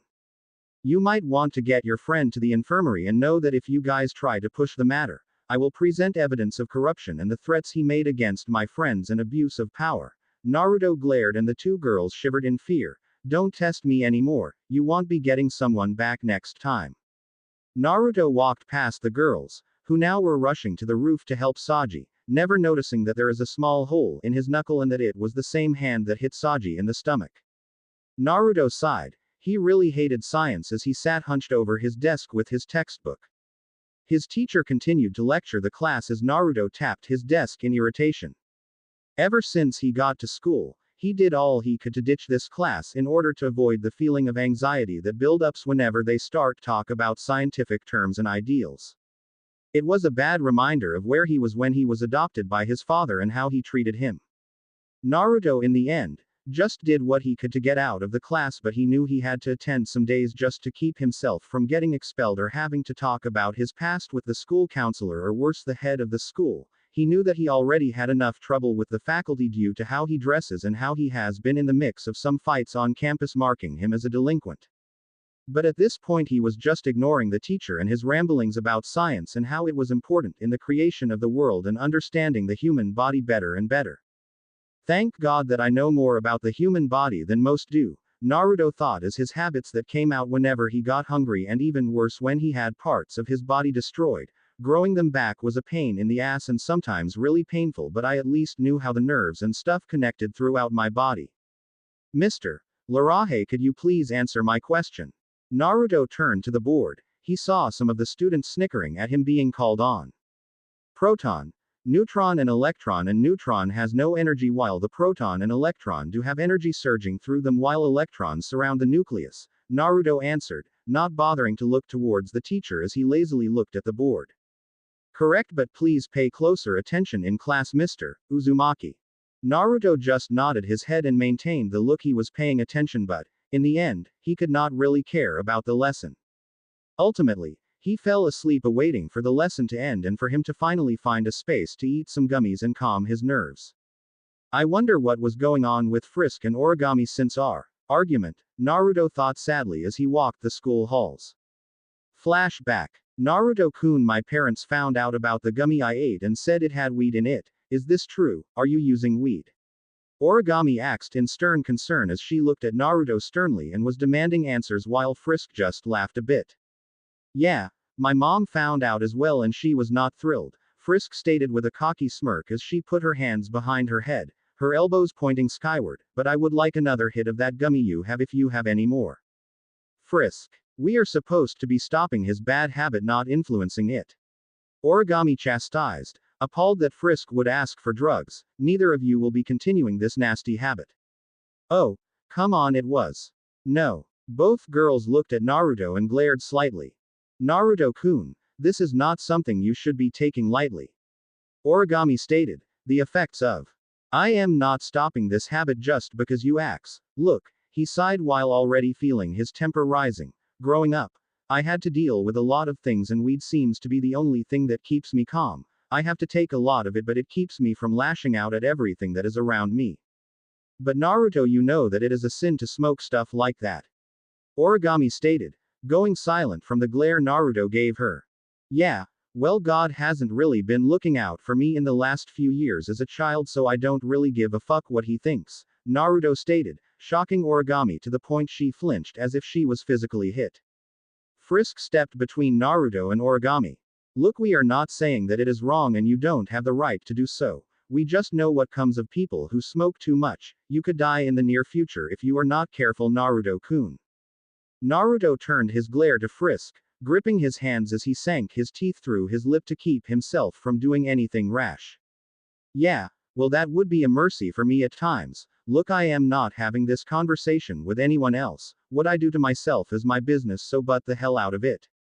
Without waiting, Naruto marched away from both girls, missing their heartbroken looks seeing the boy they loved so much having changed so much to the point that he would lash out at them for trying to help him.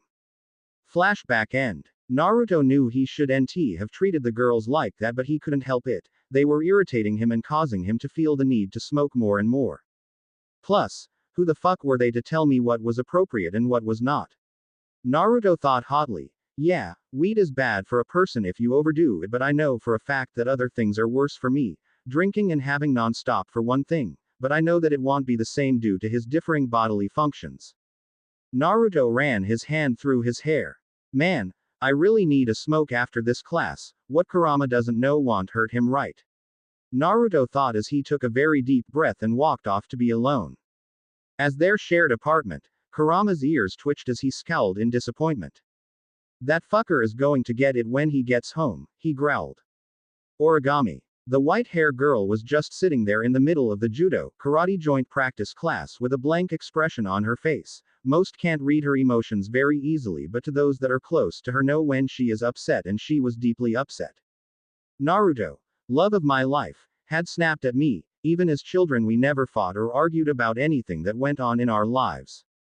Origami thought as she watched senior members practice. We shared all secrets and he always was there for me when I needed him as a child until he was adopted. While he was still the same kind person he was back then, he had a side I have never seen before, a rage that was unknown to me. Apparently, something happened and he was not happy that Frisk and I were poking into his personal history for his drug behavior and telling what he can't do.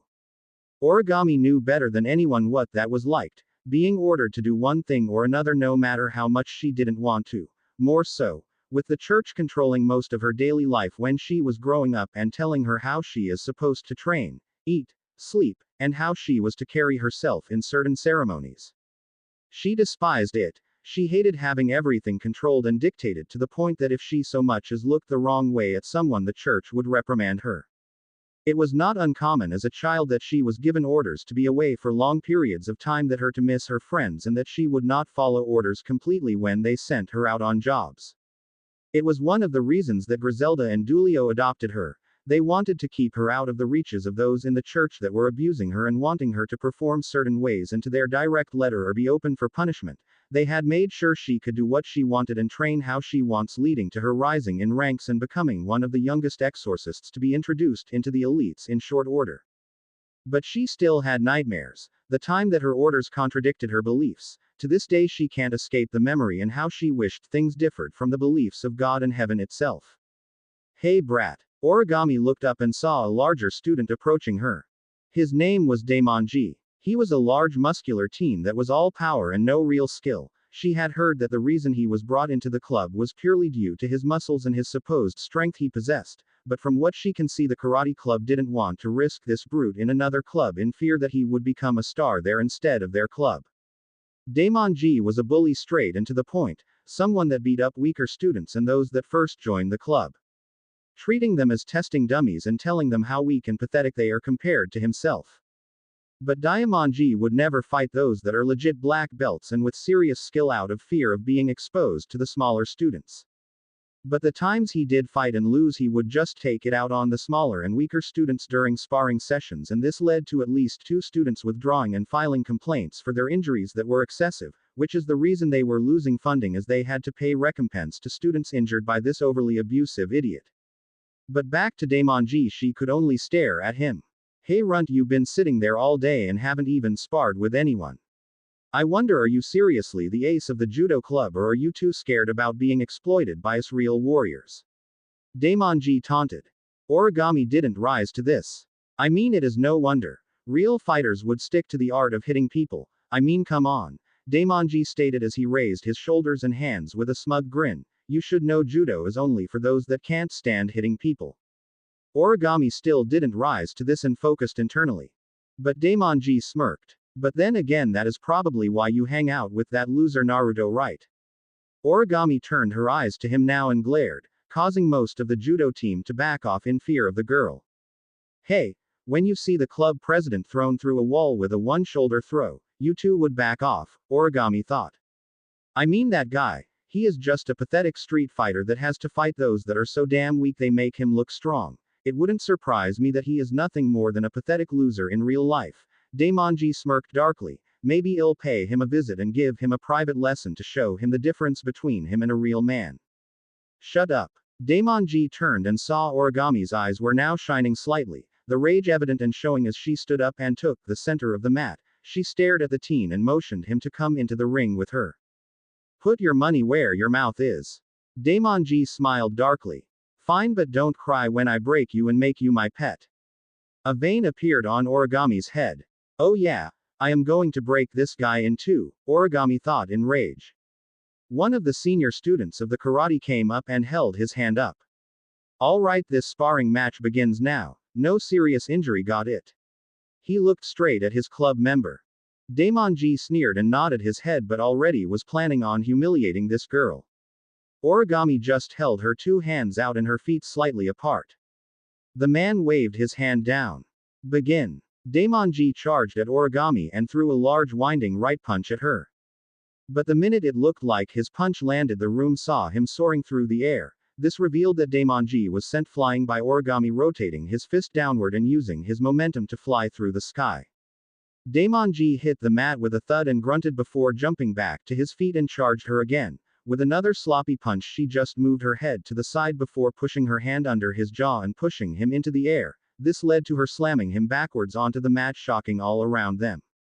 Daemonji was easily 3 times the size of Origami and she was ragdolling him as if he was made of air. Daemonji grunted, but Origami just waited, knowing the minute he got up she was going to finish this. He jumped to his feet, swaying, and again threw a sloppy punch at her face, but she quickly redirected the flow of the strike and pulled his arm backwards with control over his wrist and gripping his bicep. There, she didn't hesitate. Snapping his elbow out of place and pulling his arm straight up to send him crashing to the mat in pain. Og! Daemonji screamed in pain and the others were shocked by the pure brutality that Origami demonstrated, and the karate club quickly were rushing to the aid of their club member. Origami just dusted herself off and walked away from the crying teen while one of the karate guys shouted. Stop right there. Bitch. She turned. You are going down for that. You were not supposed to cripple him. Origami snorted. Then he should NT write checks his ass can't cash. This angered the karate club and soon many members got into stances and charged Origami, who now had a vein appearing on her head and rage burning in her gaze. I guess I can use you idiots to blow off some steam, Origami muttered as she prepared to fight. Frisk. The teen in question was annoyed. Unlike Origami, she didn't want Naruto to stop smoking or using weed. Honestly, it was the lesser of vices he could have picked up if she was honest, having seen drinkers and those that are addicted to hardcore drugs, and there is a lot of things in those that make your life worse than smoking some weed, and if what Sans told her, Naruto could handle it. Maybe it was because Sans vouched for him and was telling me not to worry about him that I am not wanting to interfere too much in his habits, Frisk thought in silence as she sat at a bench. But still, I just wanted to make sure he was okay and that he could talk to me if he ever needed anything. She sighed. Plus, I kinda liked the high feeling I got when just eating the gummies. It was exhilarating, but apparently, I got some major munchies due to it, she thought with a guilty pleasure. Still owed Sans his ketchup after drinking most of it and then dropping it onto the floor.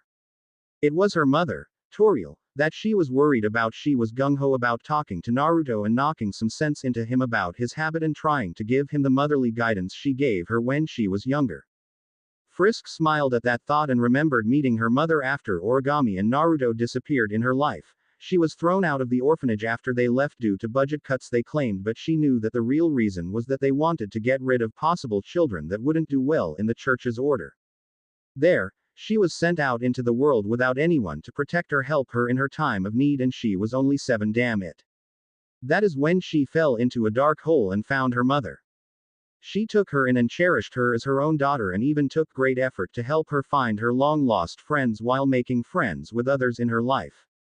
Sadly, that didn't mean everything was easy for her, as due to an incident she gave up her humanity and became a demon, and in doing so was awakening powers that she still couldn't control completely. Her mother explained that in a few years she would eventually become a full-fledged demon, and then she would learn what her powers are and how strong she is compared to others. But that is something that would come, and for now she had to find Naruto and explain her reasoning to him before her mother or Origami found him, but she doubted the latter as looking, given she was devastated that he talked to them like that. Hey you. Frisk TSKED and turned, seeing one of the biggest pains in her ass lately, and that was Issei. Apparently, the previous night he had somehow snatched himself a hot girlfriend of his own and was parading it for all to see. What do you want, perv? Well, I just wanted to ask if you have seen my friends today. Frisk raised an eyebrow. No, I have not seen them. Now piss off. Frisk stomped away from the teen who just released a sigh at the fact she didn't hit him like she did her friends when she caught them peeking on her while she was changing for gym. Frisk stomped through the halls and just growled. She really needed to find Naruto and talk to him, but the minute she turned the corner she saw Sona and her student council. Apparently, they were looking at some blonde guy there and trying to help him, claiming he was okay but was really pale. Sona had turned to see her around the corner and she glared. You. She stomped up to her and she growled out. Where is Naruto Uzumaki? He is going to be expelled for doing something to a member of the student council. Frisk growled at Sona. Watch who you threaten, bitch. You might find yourself in deeper shit than you expected. Oh, why should I be afraid? Now tell me or I promise I will have you out of this school. Sona threatened, not seeing the monster she was prodding was about to bare their fangs. Frisk, already angry, grabbed her by the front of her uniform and slammed her into the wall. This caused Sona to cough, but before she could say anything, Frisk slammed her free hand next to her head, causing the wall to crack slightly and seeing her eyes gaining a darker red hue to them and starting to glow. I am tired of dealing with you. Push your luck with me just a bit more and I promise you'll wish your dear sister was here to stop me from tearing you apart limb from fucking limb. The more she emphasized, the closer her face got to hers. Sona could see the rage in her eyes and was terrified. She was much stronger than Rias thought. This is something she had not accounted for. Unhand the president. One of Sona's members, one of her rooks, charged Frisk, throwing her fist at her face, but the minute she got close, Frisk caught with her free hand and growled.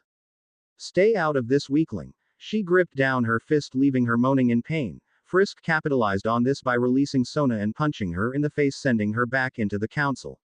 You devils really want to play. The group is shocked. She knew what they were but could sense her magical levels rising. Then come and get me. The council looked conflicted, but seeing their friend injured and another sick and their king hurt, they all rushed her.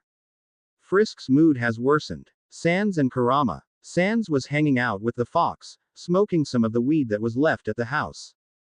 Damn brat of yours stole some of my gummies, idiot. Kurama had ranted at Sans for Frisk's actions. I will be sure to cut down on Naruto's intake as payback. I don't think that is a good idea, Sans advised as he took a hit, given that Naruto having grown his addiction to this point, if he was cut down lower than he was then that could lead to him devouring someone without meaning to. Kurama grumbled in agreement, but he was going to smack the idiot around. As long as he doesn't die, he can't adapt to this, Kurama muttered. So Kurama, Sans took a deep inhale before handing it back to Kurama. How long have you been around Japan? The fox inhaled and released the smoke. Probably 2 or 3 years now. We escaped that damn hellhole when the kid was about 10 and we traveled the world for a few years after that before settling in Japan. We didn't think that we run into his childhood friends, but he did, and he was even more set on staying here. He looked up to the ceiling and sighing while having his tail finish wrapping up another stick. Sadly, this country reminds him of the bastard that took him in, so he doesn't sleep well. Sans raised an eye. What would Japan have to do with it? It was the country he came to and experimented on him in. Ah, sorry to hear. Kurama shrugged his shoulders. The kid is mostly over it, but his smoking is a clear sign of him not wanting to dream even a little bit, and he has inhaled enough in a day once that it is an overdose for over 200 people. Geez, Sans sighed while releasing the smoke. Where he inhaled and how he was able to hold it in is anyone's guess, but still, have you tried getting him to cut back? Yeah, didn't go well. He ate several people's cats without meaning to.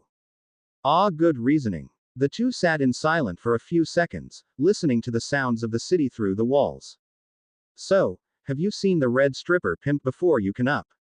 Kurama froze at the question and then growled. Once, and no, I haven't seen him leave purgatory while I was there, Kurama stated. Sans sighed. Well, let's hope he doesn't find a way out, because the world doesn't need another nutcase like him running around and causing chaos wherever he goes. True. Kurama finished his joint and sighed. Honestly, it is a miracle he didn't take Naruto in. As young as he was, I was sure he would give up his policy against hurting children.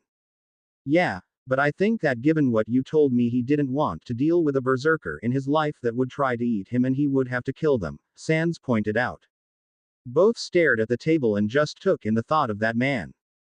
Unknown to Naruto, there was another in purgatory that was like Sans and Kurama, but if they had their way, they would keep him down there and just keep him away from the young teen. More so, the man was sadistic and crazy. He didn't care who got in his way as long as he got something to entertain him for even the smallest amount of time. But thankfully they knew he didn't have the displacement power himself, so they believe he would be trapped down there for all eternity, given his power that is for the best. Well, Sans stated as he jumped off the couch, landing on his feet as his human disguise covered his body. I better head out. Your brat should be home soon and mine should be as well. Knowing Frisk, she probably had a really bad day and I am going to have to pay a visit to the devils to convince them to leave her alone along with the others. He then frowned at Kurama, but given that Naruto is carrying the Larahe name, I am surprised they have not come for him yet. The fox snorted. They will. I know they will, but until then I will make sure the brat is safe. Sans shrugged as he waved over his shoulder. Oh, have you finally found your own little kit, Kurama-chan? The fox growled and swung his tail at the skeleton, who displaced himself across the room and laughed. Get a bone disease. Oh, how harsh. Maybe you can cuddle with your kid later to feel better, Sans said as he opened the door. Kurama leapt from the table. You're dead. Underworld, Larahe Manor. The matriarch of the Larahe family was going over the information that Serafal has presented her. Reports of the teen carrying my family name. How does he have no prior connection in bloodline that I am unaware of? And how he was in Kuo at this time with no one in the clan supporting them? Larahe thought as she changed the tobacco in her pipe. All of this point in the direction of my distant nephew, someone that I wanted to find and bring to light, given that I meant to excommunicate and disown him in an official setting. As you can see, my lady, Serafal pointed at the document and the picture of the teen. I believe this child must be somehow connected to your nephew, but I am not sure. Larahe looked again at the picture of the teen and could only see one thing in his picture: pain and suffering. A child that has seen the worst parts of life, but in the end, nothing can stop him from just trying to move on. She had no doubt that if her nephew had a hand in it, then the child most likely killed the man. But she had no proof of this, and the only one that could answer this was the boy himself, but confronting him about it would be difficult. No doubt he is aware of devils, and anyone from her family would be met with hostility. Along with that, it sounded like the sisters of Leviathan and Lucifer are not making it easy for him in school and causing more and more issues to come to the surface, Larahe thought as she lit her pipe, looking at Naruto's photo. Fights and discussions that are getting more heated by the day. If I don't do something soon, then he might just fight the girls, and if he did kill them, then it'd be trouble with the Maus and that bastard Zekram. Serafal, can you please tell Sir Zek and your siblings to leave the child to me? Larahe asked as she exhaled the smoke. I already told Sona that she is to do so, Serafal said as she waved her hand to push the smoke to the side. Smoke would cause her skin to crack and destroy her very youthful appearance. Larahe raised an eyebrow. Really? Because from what I've been told since we've started talking, that your sister is causing more trouble for the boy, Larahe pointed out a bit hotly. Serafal narrowed her eyes. I see. I told her to let me deal with this, but she failed to do so. I'll set her straight along with Rias to show them not to cross me, Serafal promised the matriarch. Please do. I'll be visiting in the near future to contact the boy, but I have to see for sure that this is my nephew's handiwork, Larahe replied in a kinder tone, since the issue had been addressed. Serafal bowed to the Larahe matriarch and left after stretching out her limbs. Talking to someone for over the period of a day or two does it to you. Plus, there is really no comfy spots, so the diamond dug into one of my butt cheeks, Serafal thought as she subtly rubbed the sore part of her ass. After Serafal left the room, Larahe sighed and pulled out a phone, dialed a number, and waited for someone to pick up on the other side. Hi, it is me. I need you to check out the lab again. I think I have a lead on what happened to our dear nephew, but I want to make sure, Larahe stated coldly as she put her pipe back into her mouth, waiting for a response. Naruto. The blonde teen could only sigh and proceed out of the school building, alone. Frisk and Origami were forced to leave school early today, Naruto thought as he had heard rumors, shocked to hear that Frisk attacked the student council and Origami destroyed the karate club. The school caught wind of this, and while they wanted to suspend her, they learned it was Sona and her group that started it, but no one knew what Frisk said for the principal to just send her home early instead of fining her or having her suspended or even expelled. Naruto suspected that since most of the higher-ranking members in the school are devils and Sans had to intervene. I don't particularly like the skeleton, but I admit that he is strong given his own aura, and if Kurama was telling him the truth, he was not someone should trifle with easily, Naruto thought as he walked in silence. Origami, however, apparently put the entire karate club into the infirmary when one of them picked a fight and she broke his arm, and then ultimately did the same with the rest of the club. Some people were beaten to hell while others were just unconscious from the pain or from the fact that they had to be put to sleep after she snapped a limb. Again, how she avoided trouble is beyond him, but he was sure there was some reason given that Sona backed off from her. Naruto thought before he sighed as he scratched the back of his head. Man, I got to talk to them tomorrow. It is our day off, I can at least try to make it up to them. Naruto proceeded through the streets, but he ended up passing by someone he never has seen before, but he could feel his danger senses going wild and it made him pick up his pace. Whoever it was, they were not to be trifled with. If Naruto had looked back, he would have seen said individual smiling back at him while walking in the direction of the school. So that is the boy.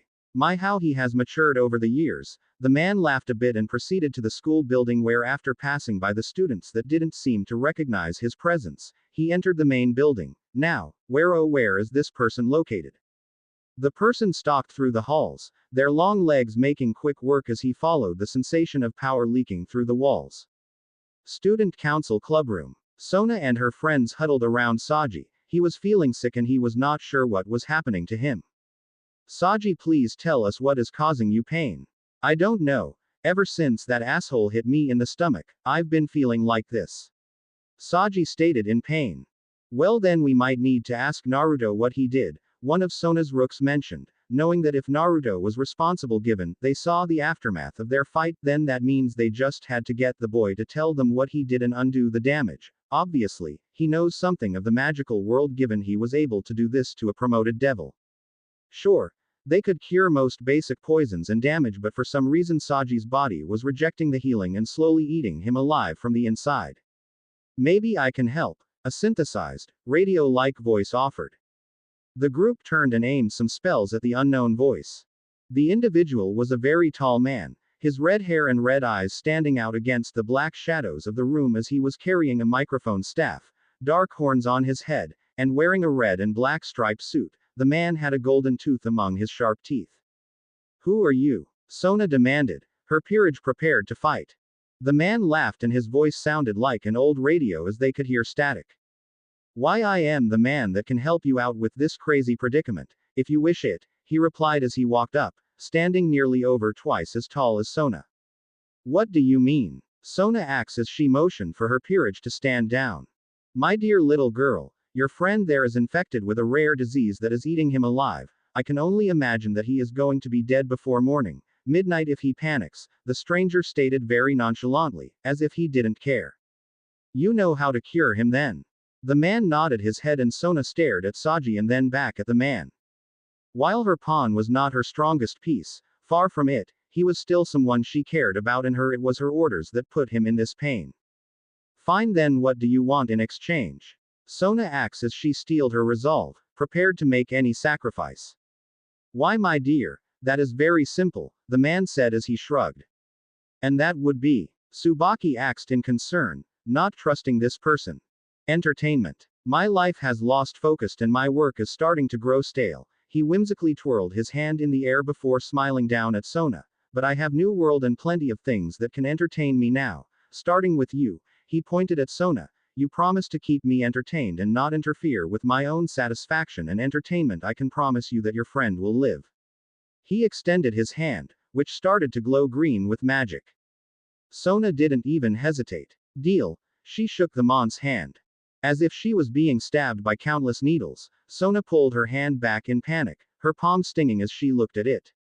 A strange mark looking like a microphone was glowing on her palm before it faded as the stranger grinned. Contract complete, he said as he bowed to Sona. I am sorry for late introductions. My name is Alister, and I am happy for the entertainment, Sona Citri. How? Sona questioned before Alister pushed past her and stood above Saji. Now, Now, I need some quiet. Alister shushed as he pushed Saji's hand away, exposing the wound and the infected flesh. Alister reached up and tore off one of his own small forked horns. Saji screamed in pain as Alister jammed it into his wound, making him scream in pain while he dug around for a bit and hummed while doing it. What are you doing? Sona shouted, reaching over to stop him, stopping when Alister's cane swatted her hand on its own accord. He is saving his life, so don't interrupt, the microphone cane stated in a very distorted, radio-sounded voice. Got it, Alister announced as he pulled his antler out of the wound and showed it to Sona. With the blood on the antler, there was something that was hanging on the end of it, but before they could get a better look, the antler and it turned into dust. Now then, he smiled at Sona, make sure to keep me very entertained or what happened to him will be nothing compared to breaking your contract. Alister chuckled as his magic that was within Sona's hand glowed, making her wince as the sharp stinging pain spiked. What did I do? Sona questioned as Alister's chuckle became a malicious laugh as he started to fade. Stay tuned, Alister warned with a sick grin as his voice tuned out. Sona was busy examining her pawn, upset with how rough that mysterious figure Alister was with him. More, she was furious about his nonchalant behavior with her and acting as if she was nothing. She would show him, that is if she could do so. Looking down at her hand, she saw it glow green for a second and a seal form on her hand. It was the shape of a microphone. Seeing it, she knew that this was a permanent reminder of her contract with him and that he was watching her actions from here on.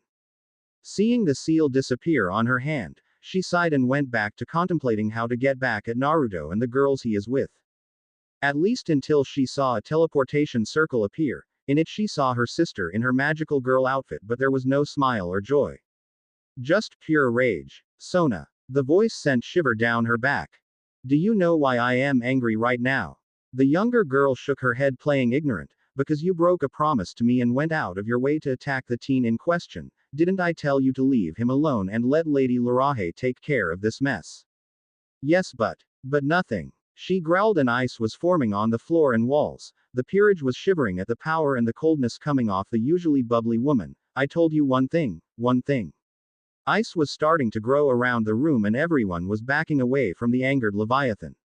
Sona most terrified as she knew that while her sister might not harm her, this was serious if she was here scolding her and losing control of her ice. A hand touched Seraphal's shoulder and she glared at the hand before taking a deep breath and stepping aside as another person entered the room with an interesting individual. The man had long red hair, green, blue eyes, wearing a black uniform with a red tie and white shirt underneath it. He was very young looking, even though Sona knew the man was as old if not older than her sister in terms of the hundreds of years. Next to him was a woman with silver hair, silver eyes, and was wearing a maid's uniform, and she was fairly busty figure to go with it, but the person that really drew her interest was a blue hoodie skeleton that is wearing pink slippers and extremely short. Seraphal, take a breather, you're about to turn them into ice if you're not careful. Seraphal glared and puffed her cheeks. Sona thinks she can openly defy me like this, while she is my cute little sister. I won't let her arrogance get people killed or make mistakes she can't take back. Regardless, Serzek frowned. You can't lose control like that, understood? Seraphal glared at him. Oh, if this is your sister that we are talking to, would you allow me to butt in if I think you're either being too soft or too stern? Serzek glared for a fraction of a second but then released a deep sigh. No, I wouldn't get mad. Maybe a little, but no, I know you're just trying to keep me from making a massive mistake. Remember, we aren't ourselves when our rage goes out of control. Sorry to interrupt this. The skeleton closed one of his eyes and smiled. Would you mind? Drag that other girl and her peerage into her so that we can get this done quickly. Sure, Judge. Of course, Judge Sama. Grafia left the room to get Rias and her peerage, not noticing Sona freezing at the sight of the skeleton. Judge. Sona could only whisper this information and the man looked at her with a smile on his face, but she could sense the power growing inside of him and forming around him. That's right, little girl, you want to have a bad time. He held his hand out and she waved at him. No, I am sorry for not recognizing you, Judge Sama. It is an honor to have you here. Sans frowned. Well, I wish this was under better terms, but he saw Grafia return with Rias in tow with her peerage looking miffed. This is not a social visitor me coming to compliment, but to explain how close you are to pissing me off.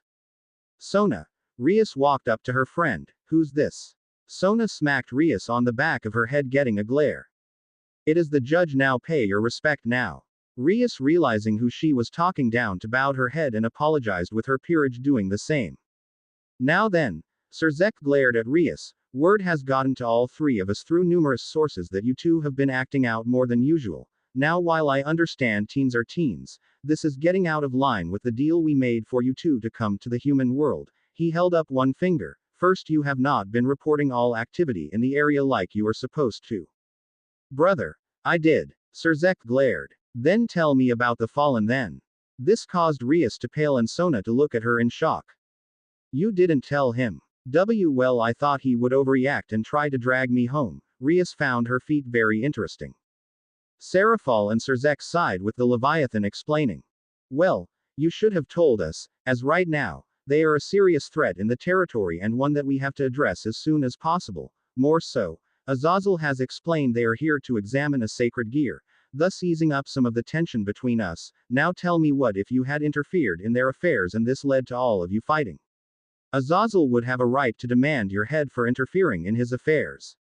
But, Serzek held his hand up, preventing Rias from speaking, and glared even harder at her, with Graphia sharing the sentiment. Regardless of what is going on, regardless of your personal feelings, and regardless of how I would react, you should have reported it the minute it happened, so that is the first strike against you. Serzek held up another finger. Next, I know for a fact that you have drawn the attention of the church given your constant interactions with the exorcist Origami, am I right? Yes. Sona could only growl lightly at the mention of the girl, and Rias too frowned, hating the little exorcist. Then you both know you should have let her be, but instead you tried throwing your weight around and get a teen expelled that happened to be her friend. Serzek could only palm his face. Do you understand the mess that caused? Right now, the church is concerned with the girl's interactions with both of you, that they are sending someone else from their sect to keep an eye on things, and if they report more antagonistic action, they might just take this to the angels, and the last thing I need is to deal with Michael or Gabriel. While he was on friendly terms with the leaders of the factions personally, he knew that politically things were still tense, and all it takes is one slip up and this could spiral out of control and lead to another war, leading to the destruction of all races. The teens just stayed silent, knowing everything that was said was very true. Serzek held up a third finger. Next, you antagonized a teen by the name of Naruto Larahe on campus constantly since he has been here. He glared more at Sona this time, especially when I know that your pawn attacked him on the roof while he is relaxing and trying to avoid conflict, and I know for a fact that he threatened both of his friends, leading to him beating your pawn to near death. He growled, what the fuck were you thinking about threatening the teen? Serafal nodded her head. He is right, Sona. Regardless of your personal grudge against him, for whatever reason, it has to end now. That boy is somehow connected to the Larahe family, and if it is connected in the way I think he is, there is no doubt in my mind, you are stepping on the toes of Lady Larahe. This made Rias and Sona frown at the mention of Naruto. Rias had nothing against him other than he was just not easily entranced by her or Akino, which would make it hard for her to win him over. More so, she was sure that the boy had nothing unique about him other than his family name, so she was not really looking to bother him without a reason. Sona, on the other hand, couldn't stand said teen. He was arrogant, conceited, and more importantly, she could swear he was a thug, one that got off on beating those weaker than him and just breaking whatever rule was put in place. Serzek saw the wheels turning in Sona's head, but Serafal was the one that got close to her sister and motioned her to look. Look into my eyes, Sona.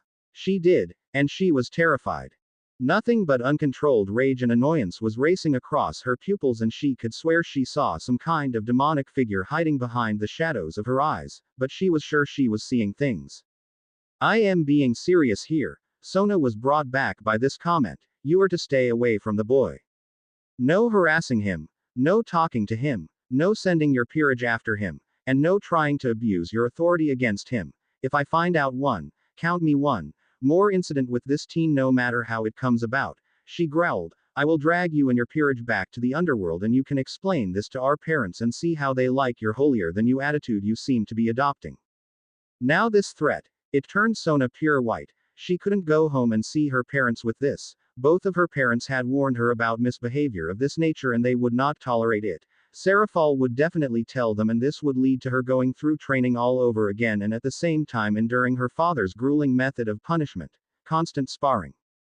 While she could rest at times and even have some peace of mind in between, they are rare and far in between. Last time he did this was before she left for the human world, and she still had some nightmares about this as he was preparing her for a world that is technically neutral territory for all three factions. She didn't want to go back to that training.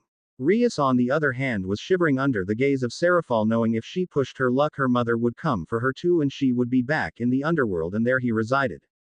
Do you both understand this? Both girls nodded their head and Serzek sighed. Finally, he held up his fourth finger. You have to answer to the Judge Sands for antagonizing Frisk. The skeleton glowed blue and the room shook. He is right. No, I am not one for long-winded speeches, but here is the fact. You threatened the daughter of a dear friend of mine. Now I am going to issue this final warning. Harm or bother Frisk again and I promise. He snapped his fingers and two dragon skulls appeared with white energy gathering in their jaws. You'll wish you didn't test me. The girls shivered at the sight of the dragons and nodded their head in fear. The dragon heads disappeared and he sighed. All right. Remember your last warning. I am heading home. I have a bottle of ketchup with my name on it. He smiled and was gone in a second, leaving Serzek and Seraphal to sweat drop at his nonchalant behavior. Seraphal turned to her sister and saw something glowing on Sona's hand, and she quickly walked up. What is wrong with your hand? She flipped it over and saw Alister's mark and her eyes went wide. What are you talking about? Sona asked, trying to hide the back of her hand. Stupid mark.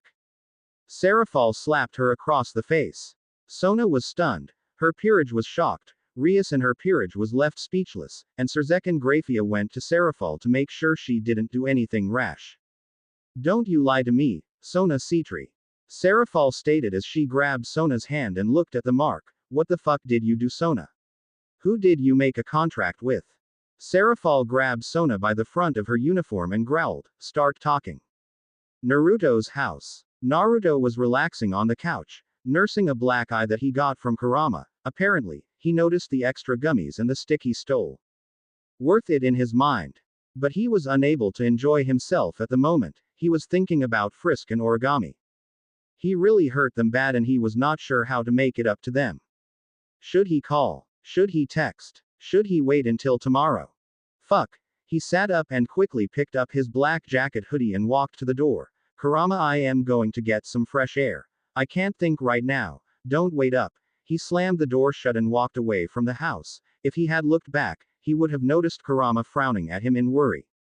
Naruto walked down the street and entered the block that had all the restaurants, and seeing one stand he saw they were serving ramen at half price. Smiling, he walked through the door and quickly took a place at the stand. He looked at the menu and when the chef came by. Miso ramen and a pork ramen. Okay, I'll be right back. The man went into the back and Naruto sighed while he heard a small laugh. Mighty big appetite, huh? Turning his head, he looked at his neighbor. He didn't notice and saw that he had red hair, green eye, one being covered by an eye patch, a scarf around his neck, and a black and white stripped coat. The teen had a smile on his face. Sorry, just noticed the large food order. Naruto waved him off and faced forward. Yeah, well, normally I eat more according to my roommate. Alright, due to the weed, right?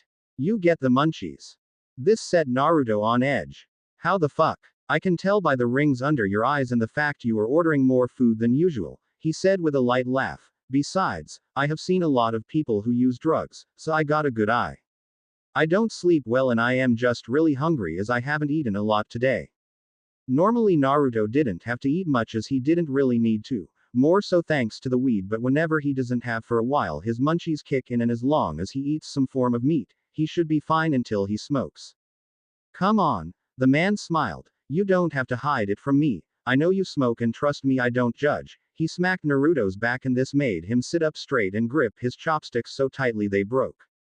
Sorry. He rubbed the back of his head. He handed him his chopsticks and Naruto reluctantly took them. Look, you can be honest with me. I had a friend that smoked quite often and trust me, I tried it once. He grimaced, but that old man stopped me, telling me it is frowned on. Man, the old geezer doesn't know how to have fun. Naruto looked at the teen in confusion. Why was he telling him this? Part of him thought there was more to him than meets the eyes, but hearing that he did try to smoke and that this old man and how he felt about him, he couldn't help but relate a little bit. Yeah, the old man that raised me was a right asshole. He threw me out of the house and told me to survive on my own for a little while and then he would reward me when I did. The teen frowned. Damn, sorry to hear, man. While the old man is a pain in the ass, he at least does care for me in his own way. He rubbed the side of his face, although I could do without him kicking me in the head all the damn time. Naruto laughed. Yeah, my friend does the same thing. Every time I take more than I am supposed to, he hits me. He points to his black eye that is slowly healing, so I guess you can tell he is not happy with me today. The teen laughed a bit and offered his water drink to him. Yeah, but hey, at least we know what it is like, huh? Naruto smiled a bit and took his own drink order, which he got not too long ago, and clanked glasses with him. Both took a deep gulp of their waters. So, tell me, he smiled, your old man, you not living with him? Naruto snorted. Nah, the old man lives out on his own, haven't seen him in years now, probably dead for all I know. The teen raised an eyebrow. Never kept in contact with him. Nope. Naruto gulped down his drink and a waitress filled it back up. Honestly, he was a real asshole and the less I ever have to see him the better off he'll be. The teen laughed a bit. Man, I could be happy not to see the old man myself, but honestly I do miss him from time to time. Naruto smiled slightly. I feel the same way about my roommate and my friends. It has been years since I saw them, so it is good seeing them. Naruto frowned. Frisk and origami. The teen drank down his water and saw the somber look on his new friend's face. What's wrong? Naruto took a drink and sighed. Honestly, I don't know why I am telling you this. Maybe it is me being cleared head or something, but I had a fight with my friends. The teen listened on while getting a refill. When one of the cooks came by, he just pointed at what he wanted. He wrote it down and went into the kitchen. They found out about my habit. They even took some of my gummies the night before they found out, and well, they said they had a hell of time and their family was not happy with them. Ah, so they tried to what? Talk you out of smoking or something? Naruto nodded his head, making the teen smirk. They aren't wrong to try, but I get where you are coming from. He looked at his drink. When you try to do things to keep the thoughts of the past buried and they try to take away what helps, you can get defensive. He smiled. You didn't want to get mad, but the fact they didn't know the truth about the horrors you faced and them judging it from the outside, it is hard. He took a deep drink, so you ended up yelling at them for it. Naruto sighed, his food arriving and taking his chopsticks and digging in. Yeah, I did. He slurped down some of his miso noodles. As you could guess, after I had a chance to calm down, I was not mad anymore and trying to understand their point of view, but they ended up having a shitty day themselves, you know. He gulped down some broth and the noodles, so I feel like it is all my fault, you know. Yeah, I get that. But the issue now is, how do I go about talking to them about it? I mean, there is no school tomorrow and I need to try and make it up to them, but he looked down at his food and couldn't help but feel fear welling up inside of himself. What if they don't want to talk to me anymore? I mean, it is possible, right? Turning to the teen, he saw him thinking it over with one of his hands underneath his chin and pondering it while looking up at the ceiling. Well, it is possible, but he smiled. I think because they did have a shitty day, that means that they do care still and feel just as guilty for not understanding why you need weed. He puts his back, so why not give them a text and ask if you guys can meet up tomorrow and to tell them how sorry you were in person. Naruto looked at the teen and sighed. Yeah, you're right. Naruto put down his chopsticks and pulled out his phone. Flipping through some apps he had open, he opened his text. He pushed a few buttons and pulled up Frisk first. Hey Frisk, look, I am sorry about today. Can we possibly all meet up tomorrow? I would like to make it up to you guys and maybe explain a little. He sent the text and waited before his phone dinged and his heart clenched, hoping she didn't just blow him off.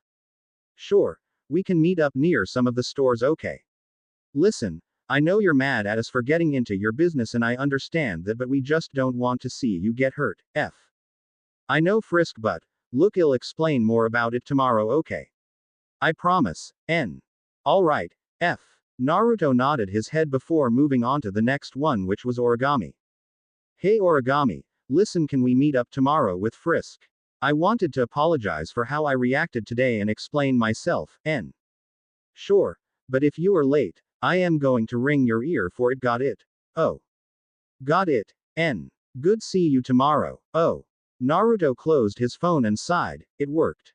See, the teen smacked his back again. It all worked out in the end. Yeah, I guess you're right. Naruto smiled when he saw the mon's food arrived and he quickly dug into his own with a new pair of chopsticks he got. Naruto saw he got the spicy one on the menu and quietly laughed. Both teens ate their food in peace before their bills were brought to them and before the teen could pay. Naruto slammed the cash down on both of their bills. Don't worry about your bill, dude. I owe you for convincing me to talk to the girls and making me feel better. I was in pretty crappy spirits earlier, so thanks. The teen smiled. No problem. Naruto handed the bills to the owner and after receiving his change they both walked out of the restaurant. Well, that was good. The teen smiled at Naruto. Hey, want to hang out again sometime in the near future? Naruto smiled lightly. Wouldn't hurt to now have a guy friend, no? Sure. Why not? Naruto handed him his phone so he can enter his contacts into it. The teen did and quickly handed it back. Naruto raised an eyebrow. Levi. Yep. He gave a two-finger salute. Lavis my name. Never had a last name though. Naruto laughed at his goofy pose. Name's Naruto. Naruto Larahe. The teen smiled. Good to know. Well, anyway, give me a text when you can. I copied down your number into my phone while I was putting in my contacts. Naruto raised an eyebrow. When exactly did he have time to look up his number? Anyway, catch you around, Naruto, and next time work on some of your magical concealment, okay? Sure. Naruto walked away from the restaurant, but the minute he turned the corner it hit him. Magic concealment. I was right. Running back around the corner he tried to find Levi, but he was gone. He couldn't even track his scent and that annoyed him. Who the fuck are you? Origami's home. Origami, how could you act so inappropriately today? The teen just stared at the floor. She was happy that Naruto reached out to her and wanted to see her soon, but was not happy that her mother was ripping into her. I mean, seriously, you know you're stronger than the average student, young lady. I know. You put several of those boys in the hospital and I was told some of them would need surgery to fix their bodily damages. Origami just scoffed. They were being assholes to me. Language. To me first. Griselda just rubbed her forehead. Regardless, you need to show more restraint or I will pull you from those clubs, got it? Origami just puffed her cheeks in annoyance. Griselda sighed and continued. Anyway, I can't have you acting like this, especially since I just got news from the sect about your position.